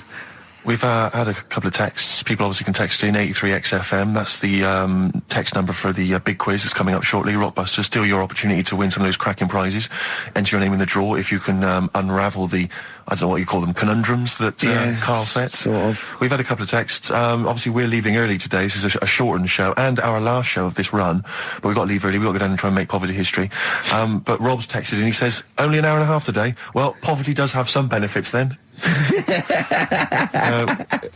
He's a fan. He understands the show. Who was that little fella that used to write in who hated the show? I forget his name. I haven't heard from him for a while, actually. I don't know what happened.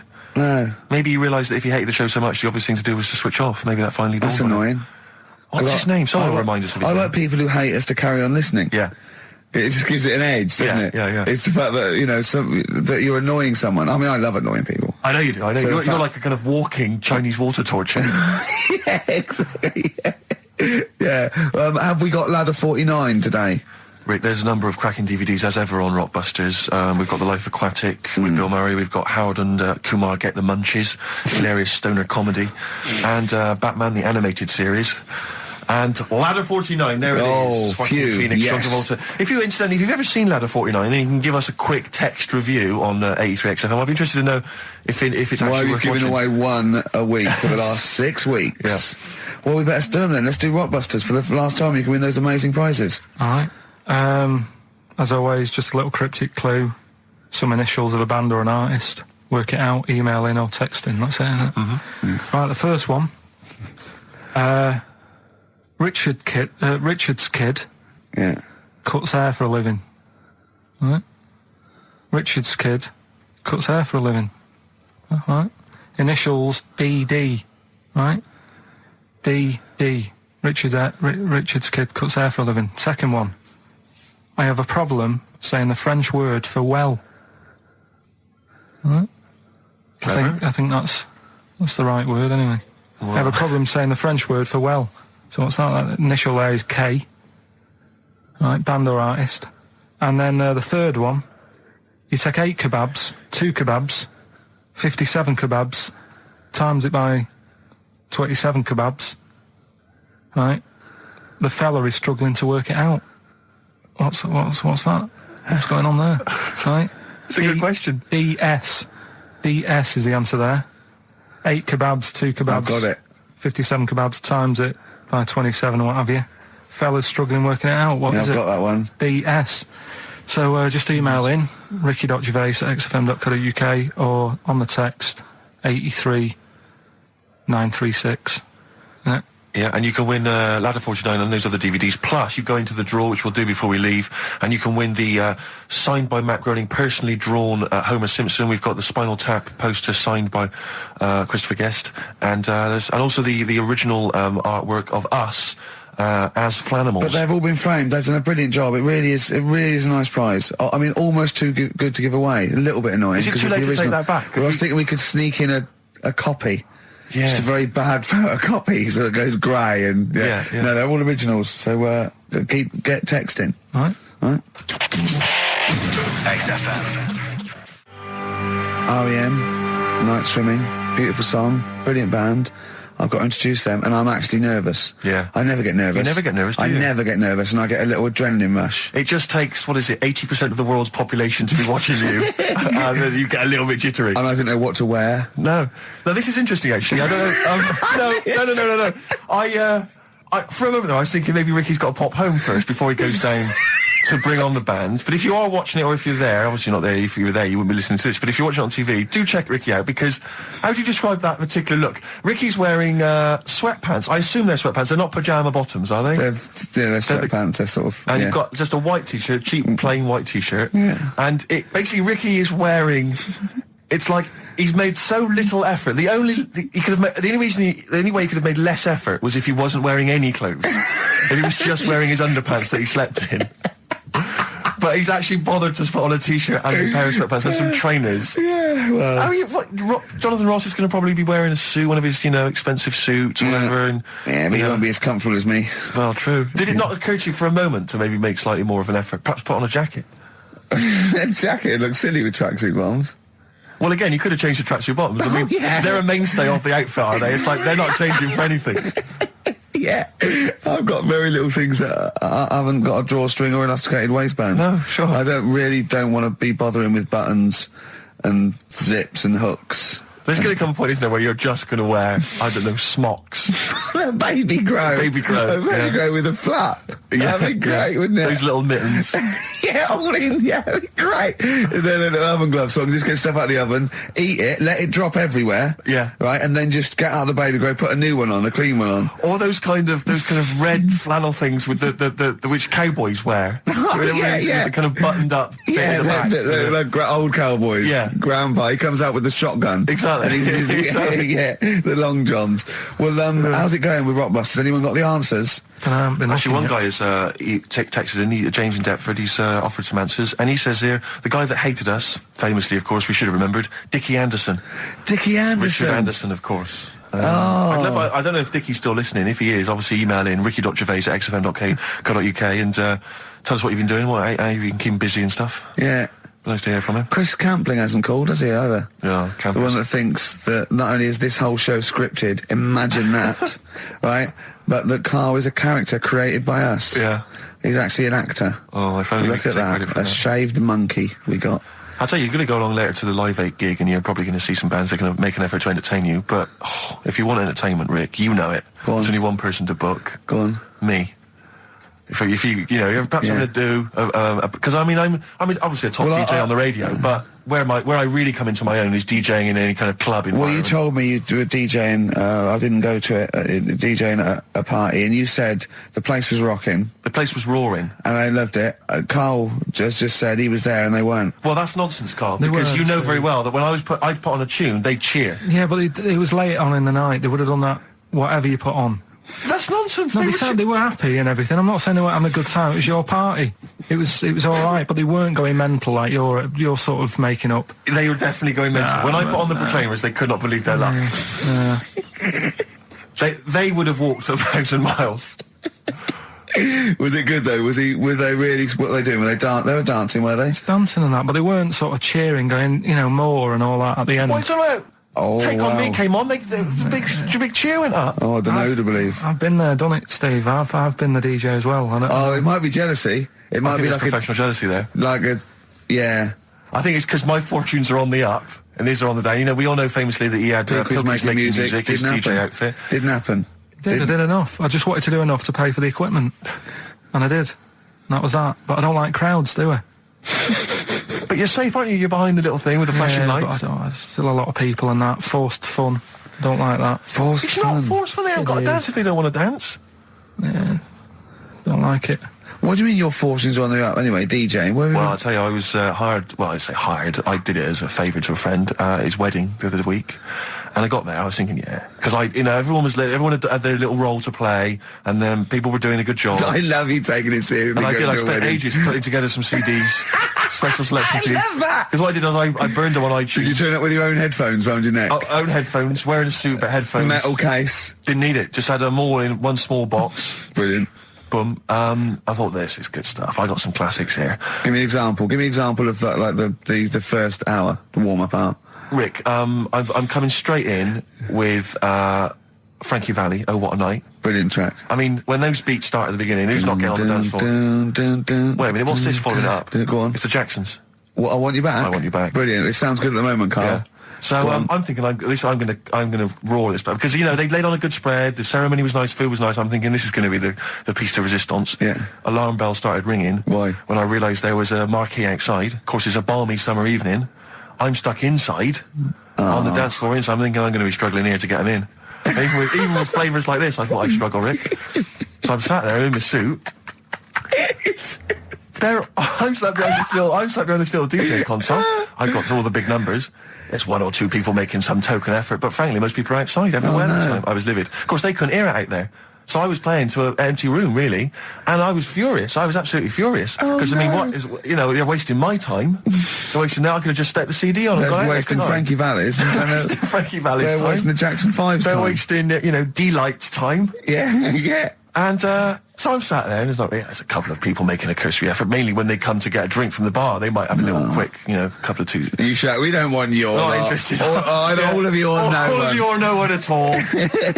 And, then there's a microphone set up because people have been doing speeches. This little girl gets on the mic, right? It's being funneled through the speaker system. So every time I put my headphones on, Miss Dynamite, was it? It wasn't sadly Miss Dynamite, although she decided to have a little go at MCing. She was screeching a little head How off. old is she? Oh, I don't know, 8 or 9. At their most annoying. When children are their most annoying, because they got a bit of confidence there. They're a bit cocky. They're not shy anymore. They're a bit arrogant. Yeah. She's screeching her head off, so I'm playing, and she doesn't know it. Your face! I'm playing into the groove. No one's getting into the groove because she's going mental. She's just going, what's this? I don't know what this is. Play something I know. I'm thinking I haven't got any bloody DJ Otsu or Crazy Frog. I'm not going to play what you... So she's just screeching along, ruining it for everyone. And I say everyone, there was no one there. So she was ruining it for me. I bet you were really I was angry. furious. But of course as well, every time she screeched, it went through my headphones. So, of course, and then her dad comes along, right? And I'm thinking, all right, he's seen what's just happening. imagine you in your suit, sweating, getting annoyed at someone ruining your set that no one's listening to. I think, her dad's coming over. He's going to put pay to this. He's realised that, she's causing a disturbance. He comes over there, joins in. No. Sits her on his lap. He's just saying, she's having a whale of a time. I'm thinking I'm furious. I'm thinking it's his responsibility to shut her up. He's not going to do anything. What can I do? I can't step in. No. And I know very well that if I interfere, he's going to say, oh, well, she's enjoying herself and no one's dancing anyway, and we've just got into a fracas. Yeah. And I didn't want to start a fight. No. Because I don't know, but he'd have knocked you out, wouldn't he? Someone would have got knocked out. And I'm not saying who it would have been, but, but to bear in mind, Rick, there would have been 2 of them. And, so I didn't want to get into a fight with him. And, anyway, so I'm playing. Anyway, so my friend came along. He realised what was happening, and I didn't have the guts to unplug the microphone because he'd have known. You see. Yeah. So I got my friend to do it when she had her back turned. So he pulled the plug out. The microphone went dead. She went, "What's going on?" I went, "I don't know what you're talking about." I said, "I don't know." She said, "Where's the microphone?" I said, "You must have broken it." I don't know what's going on. Someone will probably make you pay for that.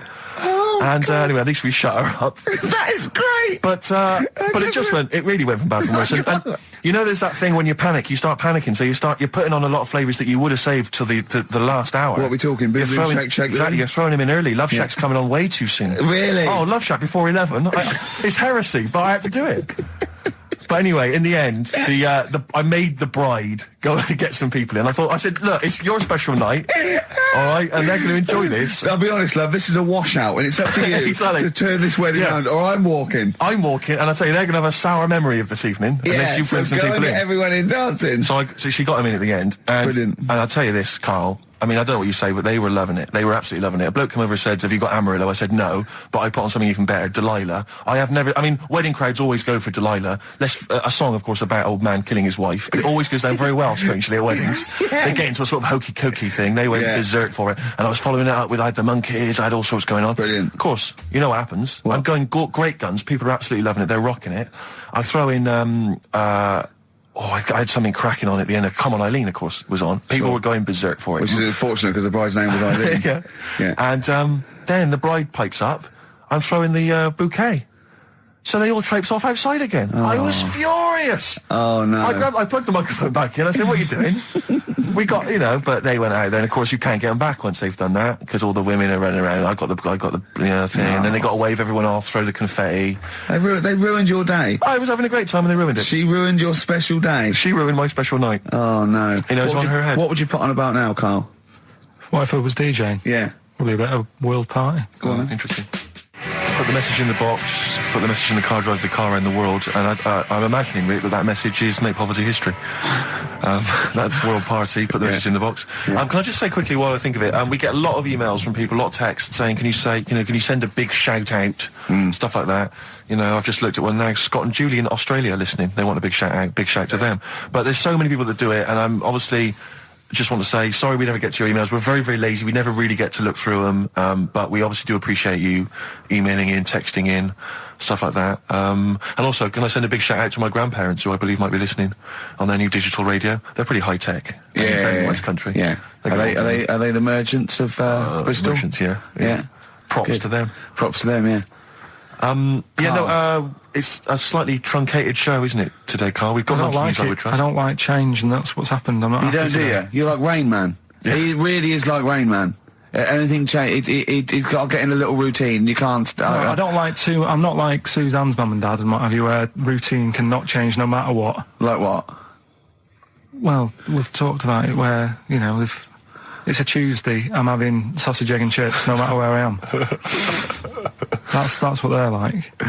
Right. That's what they'll remember, actually. When I'm saying about stuff about Live 8 and all that, you know, people will remember. If people said to a dad, you know, you remember Live 8? Okay, what day was it on? Tuesday. Well, I had sausage, egg and chips. Nothing changes. But the thing is, today, normally we have a bit of a, you know, I know what we're doing where and all that, and it's all sort of messed up. We don't usually know what we're doing where. We say, what should we do next? But I know, like, Rockbusters has been done early. Right. So that's normally done at about... That's really throwing you. I say, I just don't... I don't like all this change and that. It's messing about, isn't it? Rain Man. So what do you want now? Well, what about Song with a Story? See, right, well, last week... Look at him, he's in a genuinely foul mood. No, he's actually rocking. Yeah. He's actually rocking like Rain Man as well. Last week we did, like you say, Eric Clapton. This is the section where we play a song with a story. I think every song, if it's a good song, it's got a story. You've got to listen to it, sort of, you know, from the start. You get in the middle, you're going, oh, how's it going to end and all that. Yeah. You wait another minute, you know the ending, you're happy. But the thing is, as Steve said, you know, sometimes you're disappointed with it, so it's just not a good story. And as Steve said, I'm not sure you're finding what you need in a song for a story. Why don't you read a book, a novel? If you want a really good story that engrosses you, why don't you read a book? You're not going to get it from a pop song. I haven't got time for a book. Song's 3.5 minutes. And that's it, is it? And that satisfied you? Well, yeah, it gets you thinking for a few minutes, then you move on. Then you stop thinking. 2 minutes 50, this one, right? It's brilliant. Go on, Ed. It's about, last week we talked about the little crippled fella, right? This one... as I say, I don't think we say cripple anymore, but go on. All right, this one, someone emailed in saying, if you want a song about that, this is a song you ought to listen to, right? Right. It's about this fella who, basically something happened. I think he's in a wheelchair, right, for some reason. You thought that last time. His wife, you know, likes going out. She doesn't take him with her when she goes out. Right. Is it Ruby, Don't Take Your Love to Town? Yeah. Brilliant song. Well, I'll just play it then? Yeah, great song. All right. What do you mean? Oh, it's just, it's a good story. It starts off well and that. You're feeling sorry for him, but then he says, where's my gun? Yeah. Because she's a slut. Why? Because she's going off. Yeah, but what does he expect her to do? What? Just because he paralysed his legs fighting for his country, presumably in Vietnam War, says that crazy Asian war. So he's gone, he's fought for his country, he's taken a bullet, he's come home, he can't walk, he should be a hero, and then his wife's going out putting it about downtown. Why do I never meet women like Ruby? XFM. Forever Lost. The magic numbers on XFM 104.9. Well, the concert's kicked off, Steve. Yeah, I'm a bit annoyed that we're still here, really. Let's try and wrap this up quite quickly and then shoot off. No one's listening anyway. Nah, we could talk about anything. Well, we do. Yeah, true. It makes no difference to We us, could do a lot more swearing than we normally do. We could do even more. I was talking to Carl the other night, because I've been rewatching for some reason that film Witness with Harrison Ford, where he's a policeman that has to protect a little boy who's part of an Amish community. Amish? Yeah. And I tried to explain to Carl... You look plain, John Book. Exactly, exactly. And I was obviously trying to explain the Amish to Carl. He'd never heard of them. Completely stony-faced. Amazing. Now, for those... Okay, you'd explained it to him, have you? Okay, then. Yeah. Now, I don't know what you said, but I'm assuming you got it right, right? Carl, now tell me back now, what are the Amish?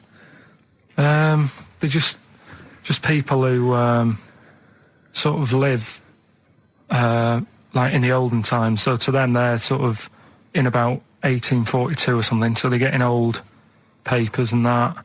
They haven't cut up to. No. They don't have telly. They don't deny that the 20th century has happened. They just don't want to be part of it. They look up and they see planes and they know what they are, and they go into the town and they see it in the window of Dixon's, a telly. They just don't want to be part of it. No, they're still living. They are still living like it's that's what I mean. Yeah, but they know about everything else. They just don't want to be part of it because they think that the sort of the revolution was a bad thing. They think that society became more and more depraved, and they wanted to go away from it, and they want to go back to old values, and they think they don't need TV and jets and that way of life. They can survive in the old way because the old way was better. Missing out on Live 8. Yeah, but they haven't had Band-Aid yet.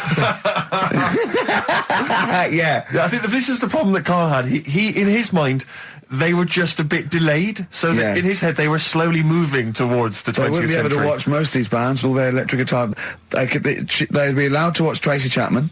Yeah, doing an acoustic set. Yeah, between the bands. Yeah, that'd be all right. But no, in Carl's mind, it's like if he. Although they wouldn't like Fast Car. They wouldn't like a scene about that. They go, I don't know what you're talking about. Pony and Trap. You got a pony and trap. That'd be all right. But are they still? Do they still get sort of rubbish posts and that saying we need your money for this, or get behind this charity? They live in an isolated community. They're farmers, aren't they? They're farmers. It's an agricultural community, and they're obviously very staunchly religious. In actual fact, it would suit you very well because you hate crowds, you hate groups of people, you don't like the modern world. You'd love it down there, wouldn't you? He wouldn't like getting up at 4 o'clock to milk a cow, though, would he? Well, no, but he'd get used to it. Go back to bed, couldn't you? It's probably out. I mean, have they got anything to do with the Hare Krishna people? No, nothing at all. Because out of all the religions, that's I'm not a religious person. I don't understand. You're only saying Hare Krishna because you've got the head. That's the only reason you think it'd be. I'm halfway there. Yeah. But the thing is, out of all, you just what was that? Money just fell out of my pocket where I'm nearly laying down. That's the danger of wearing sweatpants everywhere you go. I'm only ever lying down in a chair. No, I'm I've never been a religious type. If people want to do it, I let them do it and what have you. Good of you. But out of all of them, I want one that's not going to take over your life. I don't want one where you've got to get up 3 times a day and you've got to go and pray and that you've got to get up early. Forget that. It's getting in the way. But if it's something like, I was walking to work the other day, right, across Oxford Street. There's a little Hare Krishna fella there, and he sort of had he had a leaflet and stuff, and he said, are you interested? And I said, what do you do? And he said, well, we're against getting stressed out and what have you. And he gave me a plum. They hand out food for some reason. But I sort of asked a few questions. Just the imagery. These 2 bold people, one of which is wearing an orange smock, holding a plum in the middle. He hands the other one a plum. It's almost like you can imagine some kind of religious painting. Exactly. Yeah. But what is their sort of main thing? Because he didn't really tell me that much. He was a Japanese bloke, so I didn't know what he was saying that much. Why? He wasn't speaking English. Not very well. He wasn't the best sales bloke to send out for them, is what I'm saying. Yeah. But what's that? Are they? You're saying they're nothing like? Well, I believe Hare Krishna is a kind of as an offshoot of a sort of Buddhist faith. It is. I think they are Buddhist, aren't they? Yeah, and obviously their kind of trademark, as it were, is that they have to say. I believe they have to say Hare Krishna, Hare Krishna in a certain rhythm, in a certain order, a certain amount of times per day. That's why you see them all down the street saying Hare Krishna, Hare Krishna, because it's actually a sort of religious chant which they're obliged to do. So you see, even if you go into the Hare Krishna faith, you may find yourself, in Tesco or whatever, forced to say Hare Krishna, Hare Krishna. Out loud, not just thinking it. Yeah, no, out loud. You can put it on an iPod and you can put that on an iPod. No, it doesn't count. No, I think you have to actually say it. So I guess that kind of eats into your social life a little bit. And there's the wearing orange as well. Particularly frustrating, I imagine, if you're in a cinema or a library. A little bit awkward there, midway through Or Star you Wars live would've next door to a bloke called Harry Krishna, who constantly thinks you're calling him. Yeah. That probably. Yeah. So that's in essence. I mean, I don't think we've quite done the Hare Krishna faith. It's full service there, but so interesting to you. I mean, you got handed a plum. You've been treated well by them. Yeah, well, but he couldn't tell. I just wanted to know how much time it would take up. What are the benefits? You know, what can you do? What can't you do? Well, I think the benefits are they probably don't get stressed out. They've probably got that sort of that zen, that chi-ness about them, where they try and interact and quite meditative. Yeah. Yeah. They've got some nice trainers as well, don't they, with their orange. What are you looking for then in a faith, Carl? You say what are the benefits? I mean, obviously Catholicism, you get the communion wine and bread, so... Yeah, but I can afford that. Right. Probably, just I like the Crusaders. I was forced into joining that as a kid, because a mate sort of joined it, and he sort of said he'd join in. I sort of swore at him. I said, I'm not doing that. Right? Yeah. He said, right, if you don't come with me, I'll tell your mum that you just swore. So I was like, oh. So I went.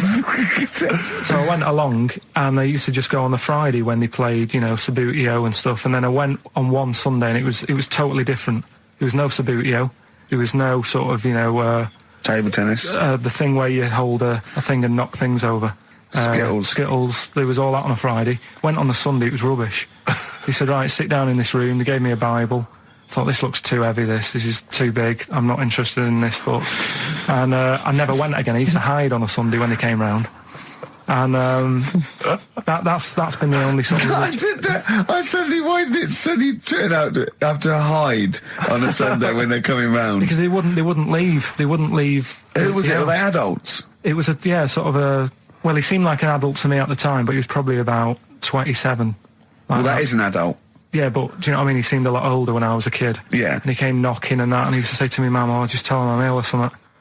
And he used to hang around to see if I'd eventually come out to play and that. And if I did, I think they would have grabbed me and took me there. I love the idea that for you, religion has to bring with it some kind of gift. It's like, you know, join our faith and you get an alarm clock radio. It's like something like I think religion does bring a gift. Usually, it's the gift of the Lord. Well, the gift of everlasting life, isn't it?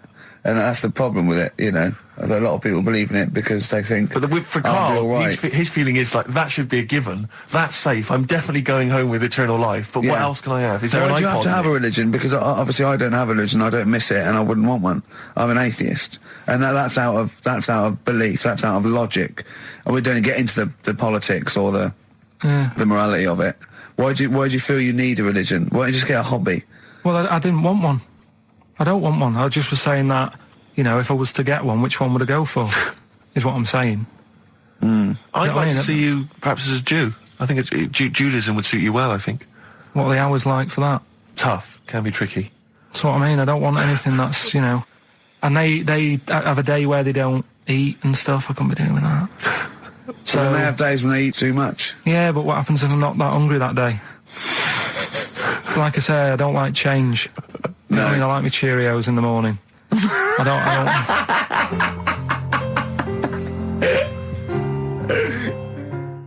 I still have that other girl in my head by Elvis Costello and Burt Bacharach on this final XFM show. Ricky Gervais, Steve Merchant, Karl Pilkington. Well, we nearly got to wrap it up. I think we've got to do the Rockbusters winner and give someone those lovely prizes.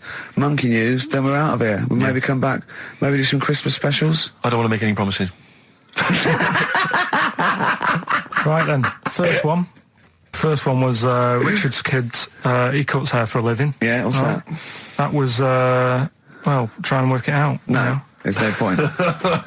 Dick's son, yeah, he was a barber.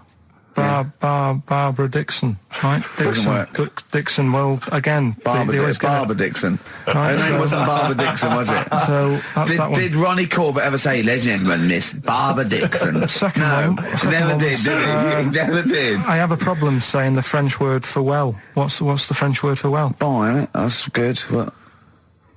No, that's good, though. Bell? Well, no, what? Isn't it bien? Yeah. Yeah, all right. I have a problem saying it, so I can't say it. I can't say bien. I can't say bien. Can't say Kasabian, right? So they managed to work that one out. That's one of your worst, that. Can't say bien. Can't say bien. Can't say bien, it's not... No. And the last one... work. That's terrible. 8 kebabs, 2 kebabs, plus 57 kebabs, times 27 kebabs. This fella is struggling working it out. What's the answer there? DS. Right? A Donna sum. Right? So he's struggling working it out. It's a Donna sum. Right? So he got that right as well. So What was the answer? Donna Summer. Donna Summer. Yeah, Donna Summer. So just pick We one, went out on a Steve. high then. Steve, just pick one. We went out on a high. That was shocking. What about let's have a look. There's Well, it's the first one to get all three. Steve, what's the first one with all three? Well, there's so many here. Yeah, but this is the first one that came through in time-wise. probably that one. No, I don't like Rob because he's been slagging us off. In fact, no, let's give it to Rob. He If hates he's the show. first, if he's the first... No, to be honest with you, Rob's been slagging us off, but at least he knows. I mean, at least he's got some taste. Yeah. You know? Yeah, well, what if he was the So- first, then Rob's the winner. Well, yeah, we'll give Rob. He gets a Ladder 49 and a bunch of other DVDs, but that means he goes straight into the you're hat putting him for in the there big now. draw. I'm just going to write his name now. I'm going to throw that straight in the hat. I can imagine that no one, even the people who've entered, are that excited. Not because the prizes aren't great, but I'm worried that they don't appreciate it, Rick. Do you know, I get the feeling that our listeners, they just don't appreciate the fact that we've gone to all this trouble. We've got the Homer Simpson drawing and things like that. I just feel like these people don't deserve it. Do you know what I mean? It's weird. I just wish we had a better quality of listener. Like, people who listen to Radio 2, they deserve it. You know, they're elderly and infirm, some of them. It would really cheer them up. But our lot, you know, drug addicts, Yeah, let me pick you it know, out. truck drivers. So I've just put all the names in the hat, all the previous winners from the previous weeks, and Who's Rob as put it well. out? Is Pilky going to put it out? Do you want Pilky or do you want Ricky? Oh, well, let's have the shaved monkey do it. All right. Plunge your hand in there. It's just that's one, isn't it? That's it. Just pull that one out. Check who it is. Right, it's Gavin Thompson in Edinburgh. Well done, Gav. Are we going to get them up there? That's not his problem. You got to post them. You got to pay. They're amazing prizes. Yeah, but the Spinal Tap one, it's about 5 foot, isn't it? Well, they can post it. It'll cost them a few quid. It's a radio station. I think he should have to come and collect it. No, just because then it'll at least Hold on. it'll prove that Where's he's he interested. from? Edinburgh. Give it to Bob Geldof. I'll give it to Bob Geldof. He's walking up there. So He can look it. XFM. Chewing breaks. Fishing for a dream. That's what we're fishing for, isn't it? We're fishing for a dream today. What's So that make dream? poverty. I don't know what I was talking about. It doesn't matter what you're saying, Rick. No one's listening. No one's listening. Well, we've got to finish anyway. Think about the fact that think how small our percentage of listeners is anyway. Anyway, and then you two are on stage Yeah. at the moment. This is like broadcasting during Christmas dinner. This is the same. It's just On the pointless. hospital radio. Yeah. Yeah. Exactly. Where everyone's got an iPod for Christmas. Yeah. On the ward. yeah. Well, we're going to go through now till 5:30, and I've got to rush off, I'm afraid, to Live 8. Don't apologise, mate. When people see the glam that you're bringing to that event. They don't even care about the people introducing it. Comedians going, ladies and gentlemen, just get on with it. No, I agree. No, I've got a good joint here. Two blokes will get on with it. Bring on Madonna. But we're going to give it to them, Carl. We're going to go through to the end. We've done everything we have to do. Monkey news. The final monkey news of the year, possibly. It's been a joy. I'd just like to say, on behalf of myself, Steve Merchant, and this little bald mank, it's been a pleasure. Yeah, speak for yourself. Yeah. But, we should just point out as well, if you miss Rockbusters while we're away, yeah, right. You can log on to xfm.co.uk/Rockbusters, where you can actually see Carl himself introducing you to an interactive game of Rockbusters. Looks very much like Blockbusters. It does, surprisingly. But yeah, you can join into that. And there's also talking of monkey news. There's a link on the website. I'm trying to think where you go. I think if you go on my little biography bit, someone's done some animation to some old monkey news. Oh, it's brilliant. Great. Right.